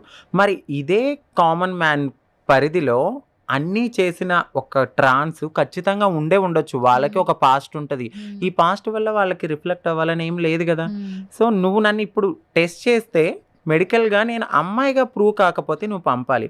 సో మీరు ఆ వీడియో చూసి పంపితే వాళ్ళకి మీరు బలం ఇచ్చినట్టే. కరెక్ట్. నిజం చెప్తున్నా. వేరే అందరి ట్రాన్స్ లైఫ్లోనూ సెక్స్ వర్క్ అనేది ఖచ్చితంగా ఉంటుంది. రేపొద్దున ఇంకొక ట్రాన్స్ని తీసుకొస్తారు. నేను వెళ్ళి ఒకటి తీస్తే మీరు ఆపేస్తారా? మీరు ఇక్కడ ఎక్కడ కామనర్కి వాల్యూ ఇచ్చినట్టు ఇవ్వలేదు. సో షో ఒక ఎథిక్స్ వాల్యూస్ ఏంటి, కామనర్ వాళ్ళు ఎలా ఉన్నా కూడా తీసుకోవాలి. మీరే అంటారు బిగ్ బాస్ షో అనేది అన్ని రకాలు అంటే షడ్రుచులు, మంచి చెడు, మరి హెల్పింగ్ నేచర్ అన్నీ కలిస్తేనే ఆ హౌస్లో ఉంటాయి. మరి ఇలాంటి పర్సన్ కూడా లోపలికి పంపించి వాళ్ళతో వీళ్ళు ఎలా ఉన్నారు, వీళ్ళు ఎలా ఉండగలుగుతున్నారని చూడాల్సింది. మీరు ఒక్కసారిగా ఆ వీడియోతోనే మీ మైండ్ సెట్ అనేది మార్చేసుకుని, అప్పటిదాకా నేను అందమైన తామర పువ్వులా కనపడ్డాను, ఒక్కసారిగా దాని కింద ఉన్న బురదను చూసి మీరు తామర పువ్వు నాకొద్దు మట్టి అంటుకుంటుందని అనుకున్నారు. బట్ అదే బురద లేకపోతే ఈరోజు నేను తామర పువ్వు అయ్యేదని కాదు. అది వాళ్ళు మర్చిపోయారేమో. నేను అది గుర్తు చేస్తున్నాను. నేనే కాదు, ప్రతి ఒక్క ట్రాన్స్ లైఫ్లో బురద అనేది ఉంటుంది. ఆ బురదలోంచి వచ్చేదే తామర పువ్వు అవుతుంది. కొన్నిసార్లు అది చనిపోతాయి, కొన్నిసార్లు మరి కొంతమందికి హెల్ప్ అవుతుంది. నేను ఉన్న బురదని నేను వదిలేసుకున్నానని నేను చెప్పట్లే. ఇంత పెద్ద ప్లాట్ఫామ్స్ మీద నేను అంతకుముందు సెక్స్ వర్క్ చేసుకున్నాను అని ఎందుకు చెప్పాలి? కానీ నేను చెప్తాను, నేను ట్రాన్స్పరెంట్గానే ఉన్నాను. ఎందుకంటే ఆ రోజు నాకు అది అన్నం పెట్టిన చేతిని నేను మర్చిపోను. ఎందుకంటే నాకు ఏ ఆధారం లేదు. అలా అని చెప్పి అందరూ సెక్స్ వర్క్ చేయాలని నేనేం చెప్పట్లేదు. ఎందుకంటే అది తప్పే, కానీ మాకు అవకాశం లేదు. అది మీరు ఆలోచించాలి. అలాంటి అవకాశాన్ని మీరు ఇప్పుడు ఇచ్చుంటే మళ్ళీ మేము అదే బురదల్లోకి వెళ్ళం కదా. మీరు అదెందుకు ఆలోచించలేదు అనేది నాకు ఆ లాజిక్ మిస్ అయ్యారని నాకు అనిపించింది. అంకిత, ఒక పాయింట్ అడగాలి. ఫస్ట్ ఆఫ్ ఆల్ మిమ్మల్ని మీరు బ్రతకడం కోసం, అంటే ఆకలిని పోగొట్టుకోవడం కోసం, జీవించడం కోసం, చనిపోకుండా జీవించడం కోసం ముందు భిక్షాటన చేస్తారు. అవును, సిగ్నల్స్ దగ్గర అక్కడ ఇక్కడ ఎవరు హెల్ప్ చేసినా చెప్పినా భిక్షాటన చేస్తారు. నెక్స్ట్ సెక్స్ వర్క్స్ చేస్తున్నారు అంటున్నారు. ట్రాన్స్జెండర్ ఒక్కడే సెక్స్ వర్క్ ఎందుకు కనబడుతుంది? బయట చాలా మంది సెక్స్ వర్క్ చేస్తున్నారు. అది వాళ్ళకి అవసరంగా మారుతుంది, ఎందుకంటే వాళ్ళు ఒక కమ్యూనిటీలో లేరు కాబట్టి. బట్ కమింగ్ టు ట్రాన్స్కి వచ్చే దగ్గర సెక్స్ వర్క్ అంటున్నారు. అవసరం కోసం మీరు చేసిన ఆ చీకటి గదిలో ఏదైనా జరగచ్చు, ప్రాణాలు పోవచ్చు, అసలు బ్రతుకుంటారో లేదో తెలియదు. ఇంకొకటి, మీకు ఇష్టమైన వ్యక్తితో మీరుండరు, అది కూడా కళ్ళు మూసుకుని బ్రతుకుతున్నట్టే. కేవలం జీవనం కోసం ఈ పని చేస్తున్నారు అని జనాలకు తెలియాలంటే ఇప్పుడు ఈ ఇంటర్ ద్వారా నువ్వేం చెప్తావు చెప్పు. సో చాలామంది అంటారు పడుకుని సంపాదించేస్తున్నారు, వచ్చేస్తాయని. ఇన్ని రోజులు ఎలా పుట్టాము, ఎలా పెరిగాము, ఏదో ఉండి మేమైతే బ్రతకలేదు కదా. ఆ లైఫ్ని మాకు అలవాటు చేసుకుని మేము బ్రతికాం. ఆ లైఫ్లో నుంచి ఈ లైఫ్లోకి వస్తున్నారు అంటే ఎంతో దీన స్థితిలో, అంటే ఇక వాళ్ళు బ్రతకలేని బ్రతుకులో ఉంటేనే ఇలాంటి పని చేస్తారు. నేను సెక్స్ వర్క్, ఇప్పుడు నేను కూడా పాస్ట్లో సెక్స్ వర్క్ చేసే ఉన్నాను. సెక్స్ వర్క్ చేసినప్పుడు ఎవడెవడో వస్తాడు, వాడు మంచోడు ఉంటాడు, చెడ్డోడు ఉంటాడు, తాగుబోతుంటాడు. కొంతమంది రౌడీలు ఉండి వాళ్ళకు ఉన్న మెంటల్ దానికి పీకల కోసి వెళ్ళిపోయిన వాళ్ళు ఉన్నారు. చచ్చిపోయి రోడ్ల మీద సెక్స్ వర్క్ చేసుకునే వాళ్ళు ఉంటాం. సో వాళ్ళని బ్లేడ్లు వేస్తారు, వీళ్ళని అడిగే వాళ్ళు ఉండరని. సో నేను ఆ టైంలో చేసినప్పుడు అలాంటివి చాలా జరిగినాయి. నన్ను కూడా అటాక్ చేశారు ఆ టైంలో రౌడీ షీటర్స్. నేను కొండల్లో గుట్టల్లో పరిగెత్తుకుంటూ దూకి జంప్ అయ్యి చేతులన్నీ కొట్టుకుపోయి అలాంటి స్టేజ్ నుంచి మేము బయటకు వచ్చాము. కావాలని ఎవరూ చెయ్యరు, ప్రతి ఒక్కరూ రెస్పెక్టబుల్గానే బ్రతకాలనుకుంటారు. ఇప్పుడు చాలామంది సమాజానికి నేను చెప్పేది ఏంటంటే, ఇప్పుడు అమ్మాయిలు ఉంటారు, అబ్బాయిలు ఉంటారు, ట్రాన్స్ ఉంటారు. వాళ్ళు చేస్తున్నారు, మేము చేస్తున్నామంటే మా కడుపు కోసం, మమ్మల్ని మేము మార్చుకోవడం కోసం. ఇప్పుడు మా ఈ లక్షల్లో ఉంటాయండి సర్జరీస్. ఏదో 20-30 వేల్లోనో లేకపోతే 1,00,000-2,50,000 అయిందే మేము మారలేం. అది ఫుల్లీ కావాలనుకుంటే, అంటే నార్మల్ సర్జరీస్ అయినా కూడా 2,50,000 లేనిదే అవ్వదు. పైన బ్రెస్ట్ ఇంప్లాంట్ కానీ వాటికని మాకు మినిమం 5 to 6 కామన్గా చేయించుకోవాలన్నా కూడా 6 lakhs అవుతుంది. సో అలాంటి 6 లక్షలు ఎక్కడి నుంచి వస్తాయి? మేము జీతం అనేది ఒక 10-15 వేలతో రాదు. ఇంకా సెట్టింగ్స్ ఉంటాయి, మమ్మల్ని మేము మార్చుకోవడానికి హార్మోన్ థెరపీ తీసుకోవాలి, మా ప్రొజెస్టెరాన్ ఇంజెక్షన్స్ కానీ ప్రతిదీ చాలా ఉంటాయి. ఆ టైంలో మమ్మల్ని మేము మార్చుకునే తరుణంలో సెక్స్ వర్క్ చేస్తారు. ఆఫ్టర్ దట్ మేము మారిపోయిన తర్వాత మేము ఆ సెక్స్ వర్క్ మీదకి మేము వెళ్ళం. 100% చాలామంది వెళ్ళరు. ఏదో ఒకటి ఆ టైంలో ఇలా ఓపెనింగ్స్ కానీ లేకపోతే ఇంకేదైనా కానీ చేసుకుంటారు. బట్ మిగతా వాళ్ళతో పోల్చుకుంటే మా మీద కొంచెం వివక్షత ఉంది. వీళ్ళకి అడిగేవాళ్ళు లేక, వీళ్ళు రోడ్డు మీద ఒళ్ళు కొవ్వెక్కి పడుకుంటున్నారు, వీళ్ళకి ఆ టైంలో హెల్త్ ఇష్యూస్ వస్తే అక్కడ మా లైఫ్ పనంగా పెట్టట్లేదా? ఎవడెవడో వస్తాడు, వింత మనుషులు వస్తారు. ఆ మనుషుల్ని టార్చర్ని తట్టుకోవడానికి ఆ 4 గదుల్లో ఎంత బాధపడాలి? మాకు ఉంటుంది. ఒక ఆడదానిగా ఉన్న మీరు ఆడది ఎప్పటికీ కాలేదు అని చాలామంది అంటూ ఉంటారు. ఆడది మేమైనా కూడా మీరు మమ్మల్ని ఆడదానిలా కానివ్వరు. ఎందుకంటే మమ్మల్ని ఒక సెక్స్ టాయ్ అనే చూస్తారు. బయటకు వెళ్తే ఎంత చీర కట్టుకున్నా, డ్రెస్ వేసుకున్నా, ఏం వేసుకున్నా అలాగే చూస్తారు. ఒక ట్రాన్స్ అనగానే ఇది సెక్స్ టాయ్, దీన్ని సెక్స్కి తప్ప దేనికి ఉపయోగం కాదు. అదే ఒక లైఫ్ ఇచ్చి చూడండి. లేకపోతే లైఫ్ ఇచ్చేవాళ్ళు కూడా కరెక్ట్గా ఉండాలి. ఏదో వచ్చి మాట్లాడేసామా చేసామని కాదు కదా. మిగతా అమ్మాయిలతో పోల్చుకుంటే మేము చాలా అంటే పైకి కనపడడానికి అందమైన గాజు బొమ్మే, కానీ కింద పడేస్తే పగిలిపోతాం. అలాంటి దుర్భరమైన జీవితాలు మావి. అలాంటి లైఫ్‌లో మేము బ్రతుకుతున్నాం. అది జనాలు అర్థం చేసుకోవాలి. వీళ్ళకి ఎటువంటి ఆప్షన్ లేక సెక్స్ వర్క్ చేస్తున్నారు. అదే వీళ్ళకి ఏదో ఒకటి ఇప్పుడు కానిస్టేబుల్ జాబ్స్ ఇచ్చారు. బట్ ఉన్నది చాలామంది. మీరు ఇచ్చింది 45, 40 పోస్టులు ఇచ్చారు. మరి మిగతా వాళ్ళు ఇప్పుడే అంటున్నారు చాలామంది, మీకు జాబ్‌లు వస్తున్నాయి కదా అని. మీరు ఇవ్వండి ఖచ్చితంగా. ఒకేసారి అందరూ ఇప్పుడు ఆకలేస్తే కొంచెం తిని కడుపు నింపుకుంటాం, మళ్ళీ ఆకలేస్తుంది.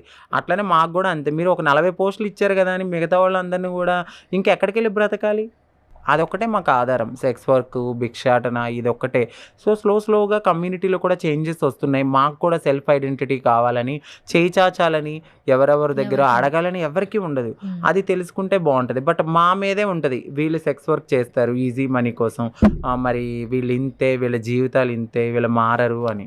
మీరు ఇవ్వండి. అంతెందుకు, ఒక ట్రాన్స్ హోటల్లో పెట్టుకున్నారు, ఏమని హోటల్ పెట్టుకున్నది ఆవిడ షాప్కి వెళ్ళి తిన్నవాళ్ళు లేరు. మిర్యాలగూడ సైడ్ ఒక ఆవిడ ట్రాన్స్ అని చెప్తారు లెక్చర్లు, బాగానే. బ్రతికేవాడికి తెలుస్తుంది. ఏదో అంటారు కదా, ఎండలో నుంచున్నోడికి ఏం తెలుస్తుంది, ఏసీలో ఉన్నోడికి చల్లగా ఉంది అంటాడు. ఆ ఎండలో నుంచున్నోడికి తెలుస్తుంది కాళ్ళు ఎంత కాలుతున్నాయో. సో చెప్పేవాళ్ళు ఎన్నన్నా చెప్తారు, చేసేవాళ్ళకి తెలుస్తుంది ఆ బాధ. అది మాకు అనుభవం ఉంది, అందుకే మేము పెద్ద పట్టించుకోము. మేము ఒకటే ఆలోచన, మేము ఏమనుకుంటామంటే మా వల్ల ఎవరికి అన్యాయం జరగకూడదు, మా వల్ల ఎవరి లైఫ్ స్పాయిల్ కాకూడదు, ఎవరిని మేము ఇబ్బంది పెట్టకూడదనే అనుకుంటాం. బట్ ఎక్కడో ఒక సిచ్యువేషన్లో మంచి చెడు అనేది ఉంటుంది. అమ్మాయిలు అబ్బాయిలు ఇద్దరిలో చెడ్డ మంచి ఉంటారు, మాలో కూడా మంచి చెడు ఉంటుంది. కొంతమంది ఎవరైనా అలాంటివి చేసినా కూడా మా దాకా వస్తే డెఫినెట్లీ మా పెద్దవాళ్ళు ఖండిస్తారు. 100% ఖండిస్తారు, ఇది తప్పు, మీరు ఇలా చేయకూడదు అని. మమ్మల్ని మేము మార్చుకుంటూనే ముందుకెళ్తాము. అందరిలానే మా లైఫ్ కూడా. ఇంకా మీకైనా బ్లడ్ రిలేషన్స్తో హ్యాపీగా ఉంటారు. మాకు ఎక్కడ పుట్టామో తెలియదు, ఎక్కడ బ్రతికామో తెలియదు, బట్ మేమంతా కలిసే ఉంటాం. కుటుంబంలో ఉంటాం. అరే, ట్రాఫిక్స్ దగ్గర భిక్షాటన చేసేటప్పుడు బేసికల్గా ఏంటంటే చప్పట్లు అనేది ఒక్కొక్కరు ఒకలా కొడతారు, బట్ ట్రాన్స్ డిఫరెంట్ గా కొడతారు. అంటే ఆ చప్పట్ల వెనక వాళ్ళ ఆకలి ఉంటుందా, వాళ్ళ పెయిన్ ఉంటుందా, ఏముంటుంది అసలు నేను చాలా సార్లు గమనిస్తూ ఉంటా. ఆ కొట్టే విధానం కూడా చాలా డిఫరెంట్ గా ఉంటది. అవును, ఆ చప్పట్లు కొట్టే విధానం వెనకాల మా బాధ, మా కన్నీళ్ళు, మా ఆవేదన, మా అవమానాలు, మా యొక్క భద్రత, ఇవన్నీ కలిపి ఉండి వచ్చే శబ్దమే ఆ యొక్క శబ్దం. అది మమ్మల్ని మేము బ్రతికించుకోవడానికి యూజ్ చేస్తాం, మమ్మల్ని మేము బ్రతకడానికి యూజ్ చేస్తాం, మమ్మల్ని మేము సెక్యూర్ చేసుకోవడానికి యూజ్ చేస్తాం. సమ్ టైమ్స్ ఇలా కొట్టి మేము అడుగుతాం. సో ఈ క్లాప్ కొట్టి మేము అడుగుతాం, ఈ క్లాప్ కొట్టి ఇప్పుడు ఇలా ఉంది, ఇలా కొడతాం. ఇలా కొట్టినప్పుడు ఆ అవతల వ్యక్తికి ఆ సౌండ్లో చేయి చాచాము అంటే ఆకలేసి అడిగామని. మేము ఈ సౌండ్ విని దీంట్లో డిఫరెంట్ గట్టిగా టప్ప టప్ప టప్ప టప్ప కొడితే మాకేదో అక్కడ ప్రమాదం జరుగుతుందని మా మిగతా ట్రాన్స్ అందరూ వస్తారు. మీ కమ్యూనిటీలో వాళ్ళకి ఏదో ప్రమాదం జరిగిందని సైనా? అంటే కొంతమంది ఆకతాయిలు ఉంటారు ఈ సిగ్నల్స్ దగ్గర. మార్నింగ్ అంతా బాగానే ఉంటుంది, ఈవినింగ్ వచ్చేసరికి కొంచెం డ్రింక్ చేసి వీళ్ళు అప్పుడే డే 1లో ఉన్న పిల్లలు ఉంటారు అక్కడ. సో వాళ్ళకి సర్జరీస్ కావు కదా, వాళ్ళు బ్రతికించుకోవడానికి వెళ్తున్న టైంలో వాళ్ళది విగ్స్ లాగడము, లేకపోతే ఇట్లా మేకప్ మీద నీళ్లు కొట్టడము, వాళ్ళ బట్టల్ని వెనక లాగడము చేసినప్పుడు వాళ్ళకి భయం వేస్తుంది. సో ఏంటి ఎవరో అని ఆ టైంలో టక్ టక్ టక్ మని గట్టిగా సెక్యూర్ కోసం కొడతారు. ఇంకొకటి అడగడానికి అమౌంట్, అంటే మేము ఇలా ఉన్నాము, మమ్మల్ని మేము బ్రతికించుకోవడానికి ₹1 ఇవ్వండి అని అడిగేవాళ్ళు కూడా. 2 రకాల శబ్దాలు మా దాంట్లో ఉంటాయి. ఓకే, ఇది ఎవరు నేర్పిస్తారా? మీ గురువులే చెప్తారా? లేదండి, అది ఆటోమేటిక్గా మేముండే సర్కిల్లో మా లైఫ్లో మాకు ఇది ఒక పాఠం. ఇప్పుడు చేపకి ఈత ఎవరు నేర్పుతారంటే తెలీదు, చేపకి తెలుసు కాబట్టి. సో అలాగే మేము నెమలికి నాట్యం ఎందుకు నేర్పిస్తారంటే నెమలికి వచ్చు, పక్షికి ఎగరడం ఎవరు నేర్పిస్తారంటే అట్లనే మాకు కూడా అంతే. మా పెద్దవాళ్ళని చూస్తూ ఉంటాం ఎట్లా ఏంటి అని, ఆ యొక్క విధానంతో మాకు మేమే నేర్చుకుంటాం. దీన్ని కూడా మేము యూజ్లెస్గా చెయ్యం, ఎక్కడ పడితే అక్కడ కొట్టేయడం అట్లా. ఒకటి అడుక్కోవడానికి, మమ్మల్ని మేము భద్రపరచుకోవడానికి, వీటి కోసమే. ఇంకొకటి ఎవరైనా బ్లెస్ చేసినప్పుడు కూడా వాళ్ళకు ఉన్న దిష్టి పోవడానికి మేము ఈ కొంగుతో వాళ్ళని తిప్పి క్లాప్స్ కొట్టి వాళ్ళని దిష్టి తీస్తాం. ఈ విషయాల్లో తప్ప ఎక్కడ పడితే అక్కడ మేము యూజ్ చేయం. అరే నాకు చిన్న డౌట్ ఉంది.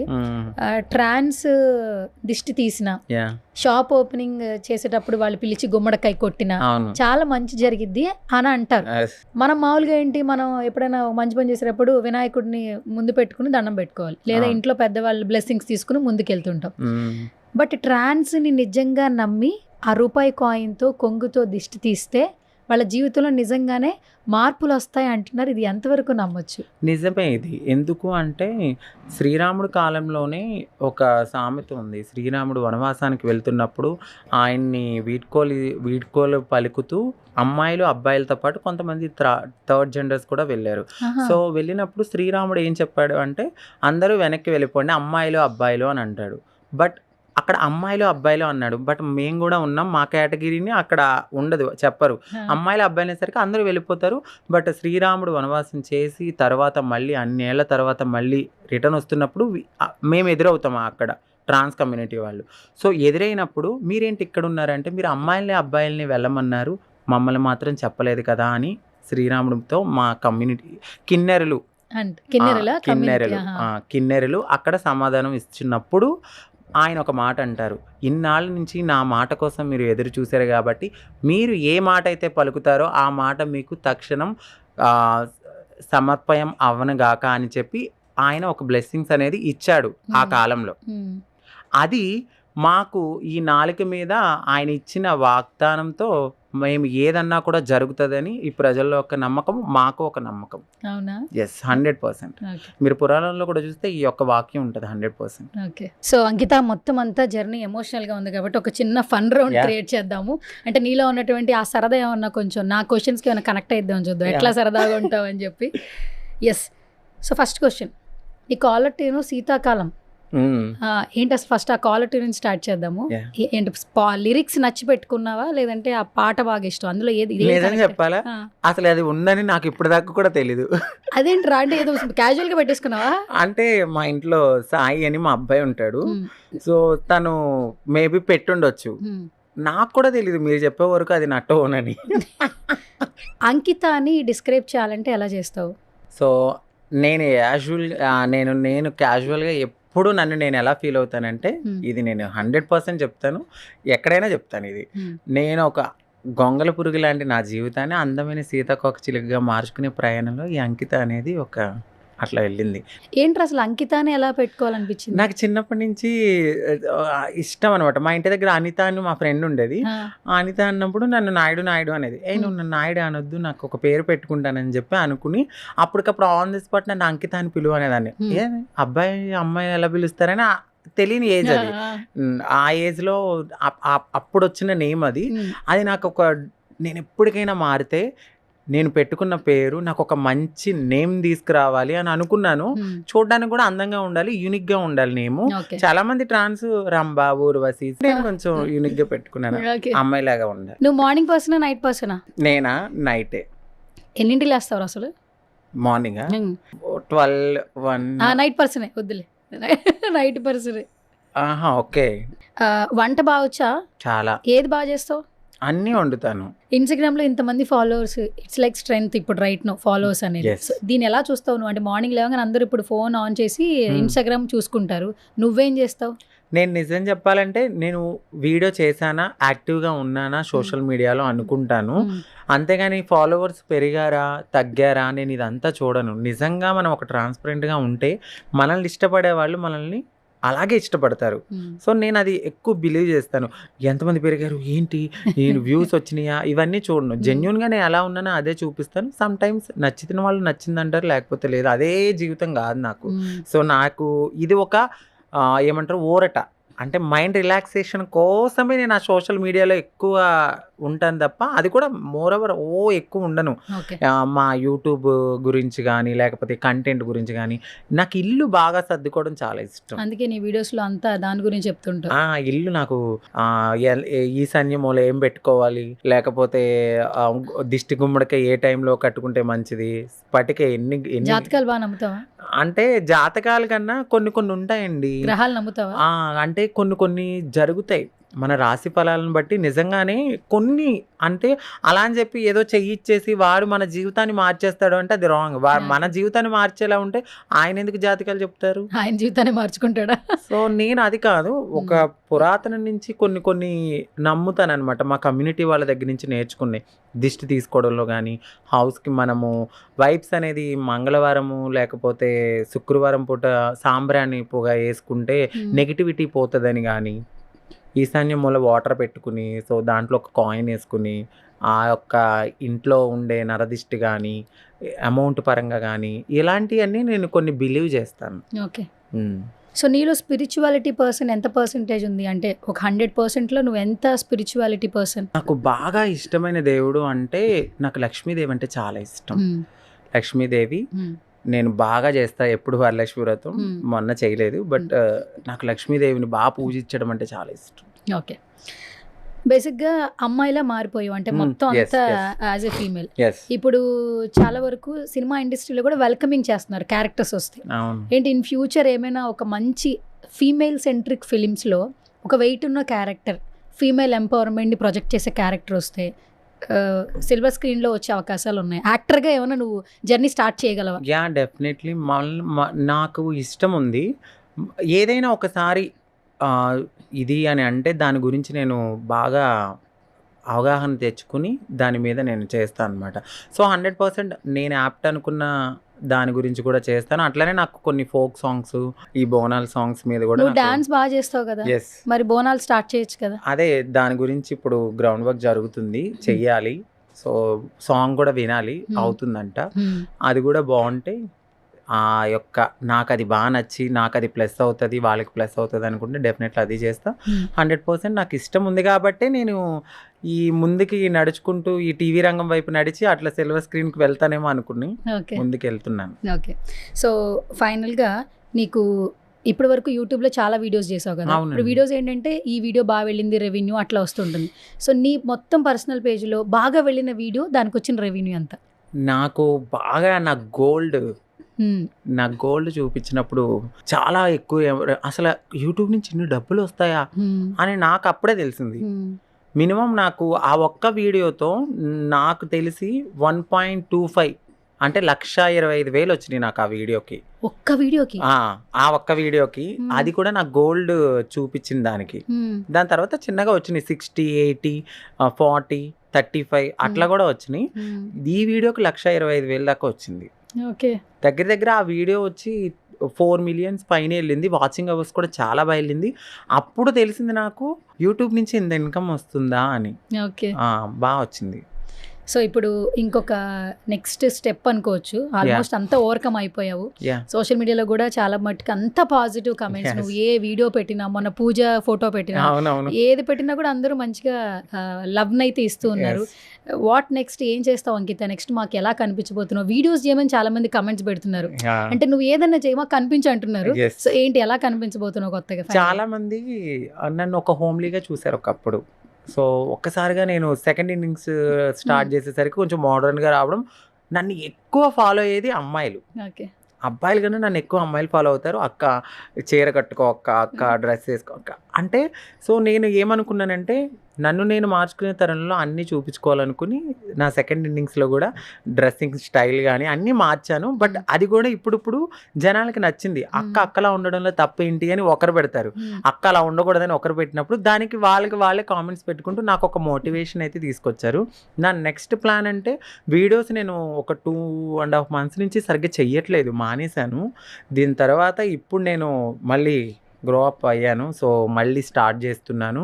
దీని తర్వాత కొన్ని ఆపర్చునిటీస్ వస్తే వాటిని కూడా యూటిలైజ్ చేసుకుంటాను. కొన్ని వెబ్ సిరీస్ రాబోతున్నాయి అని, సో వాటి గురించి కూడా నాకు నచ్చిన స్టోరీ అయితే చేస్తా. నచ్చకపోతే చేయలేను నేను, ఎందుకంటే నేను చేసే దాంట్లో నాకు బలం ఉంటేనే కదా రేపొద్దున ఇంకొక ఆప్షన్ అనేది నాకు ఉంటుంది. సో అట్లా ప్లాన్ అయితే చేసుకుంటున్నాను. ఫ్యామిలీని బాగా చూసుకోవాలనుకుంటున్నాను. Thank you so much for coming once again Ankita Naidu. So చాలా సంవత్సరాల తర్వాత ఒక మీట్ జరిగింది. ఇది కూడా ఒక మెమరబుల్ మీట్ యాక్చువల్లీ. ఆల్మోస్ట్ చాలా విషయాలు మాట్లాడుకున్నాం. చేసుకున్నాం. థ్యాంక్ యూ సో మచ్, నిజంగా ఒక పెద్ద థ్యాంక్స్ చెప్పాలి. ఎందుకంటే నేను ఏ క్వశ్చన్ అడిగినా కూడా చాలా సెన్సిటివ్ క్వశ్చన్ కూడా చాలా బాగా ఆన్సర్ చేశారు. Thank you. సో ఇదే మోటివ్తో ఎంతో మందికి ఇన్స్పిరేషన్గా ఉండాలి. ఏదైనా ఒక ఇబ్బంది వచ్చింది లేదా ప్రాబ్లం వచ్చింది అన్నప్పుడు వెంటనే నెక్స్ట్ ఛాన్స్ అనేది ఎవరు ఎక్స్పెక్ట్ చేయట్లేదు. లైఫ్ అయిపోయింది అనుకుంటున్నారు, బట్ ఇన్ని దెబ్బలు తిన్న తర్వాత కూడా ఇంకా నువ్వు పరిగెడుతున్నావు. సో నిన్ను చూసి మేమందరం కూడా కొంచెం ఇన్స్పైర్ అవ్వాలి. So all the very best Ankita. Thank you. So Ankita, almost ఒక 2 years నుంచి చాట్ చేస్తున్నా నీతో, 3 years నుంచి ఫాలో అవుతున్నా. బట్ వన్ ఫైన్ డే అన్నట్టు ఈ రోజు నాకు ఇంటర్వ్యూ చేయడానికి అవకాశం వచ్చింది. సో మెమరబుల్ మూమెంట్ ఇద్దరికి ఉండాలి కాబట్టి ఒక చిన్న సర్ప్రైజ్, అంటే నువ్వు నాకు గిఫ్ట్ ఇచ్చావు ఇంటర్వ్యూ రూపంలో, బట్ నీకు ఒక చిన్న సర్ప్రైజ్ ప్లాన్ చేసా. అది నచ్చుతుంది అని అనుకుంటున్నా, డెఫినెట్గా నచ్చుద్ది. ఓకే అంటే ఆ సర్ప్రైజ్ షూరా? ఓకే. సువర్ణతో సరదాగా అని ఒక షో పెట్టా. సో అదంతా చాలా సరదాగానే ఇంటర్వ్యూస్ చేస్తూ ఉన్న సెలబ్రిటీస్తో. బట్ అంకిత వచ్చిన తర్వాత ఖచ్చితంగా ఎమోషనల్ అవుతుందని తెలుసు, బట్ సరదాగా కొంచెమే ప్లాన్ చేశాను. సర్ప్రైజ్ అన్నాను కదా, ట్రాన్స్ కమ్యూనిటీలోకి వచ్చిన ప్రతి ఒక్కరూ అమ్మాయిగా మారటానికి, అమ్మాయిగా మలుచుకోవడానికి వాళ్ళ యొక్క ప్రాణాలను పణంగా పెట్టి మరి ఆ జర్నీని స్టార్ట్ చేస్తూ ఉంటారు. అందంగా రెడీ అవుతుంటారు. అంటే మనం అంటాం కదా, కడుపుకు తింటే చాలు, మనం బాగుంటే చాలని మనం అనుకుంటూ ఉంటాము. వాళ్ళు వాళ్ళ కడుపు నింపుకోవటం కోసం కొన్ని పనులు చేస్తూ ఉన్నా కూడా వాళ్ళు చాలా అందంగా, నీట్గా ఒక అమ్మాయి ఎలా ఉంటుందో అలా రెడీ అవ్వడానికి విశ్వ ప్రయత్నాలు చేస్తారని చెప్పొచ్చు. సో అలాంటి అంకితకి బెస్ట్ గిఫ్ట్ అంటే ఏముండదు, ఒక మంచి శారీ ఇస్తే చాలా బాగుంటుంది అనిపించింది. ఎందుకంటే శారీస్లో తను చాలా బాగుంటుంది కాబట్టి. సో నా సెలెక్షన్ ఎలా ఉంటుందో తెలియదు, బట్ ఒక చిన్న సర్ప్రైజ్ కింద ఒక చిన్న శారీ ఇస్తూ గిఫ్ట్ చేద్దాం అనిపించింది అనమాట. సో ఇప్పుడు స్టూడియోలో ఉన్నావు కాబట్టి first of all thank you so much for coming. Thank you so much. నిజంగా చాలా మంచి సర్ప్రైజ్, అంటే ఒక ఆడబిడ్డగా నాకైతే ఇస్తున్నారు మీరు. సో అందుకని చెప్పి నేను కూడా వెళ్ళేటప్పుడు మీకు దిష్టి తీసి అంత దిష్టి పోయి మీరు కూడా హ్యాపీగా ఉండాలని ఈ కట్నం తీసుకున్నందుకు మీకు బ్లెస్ చేసి వెళ్తా.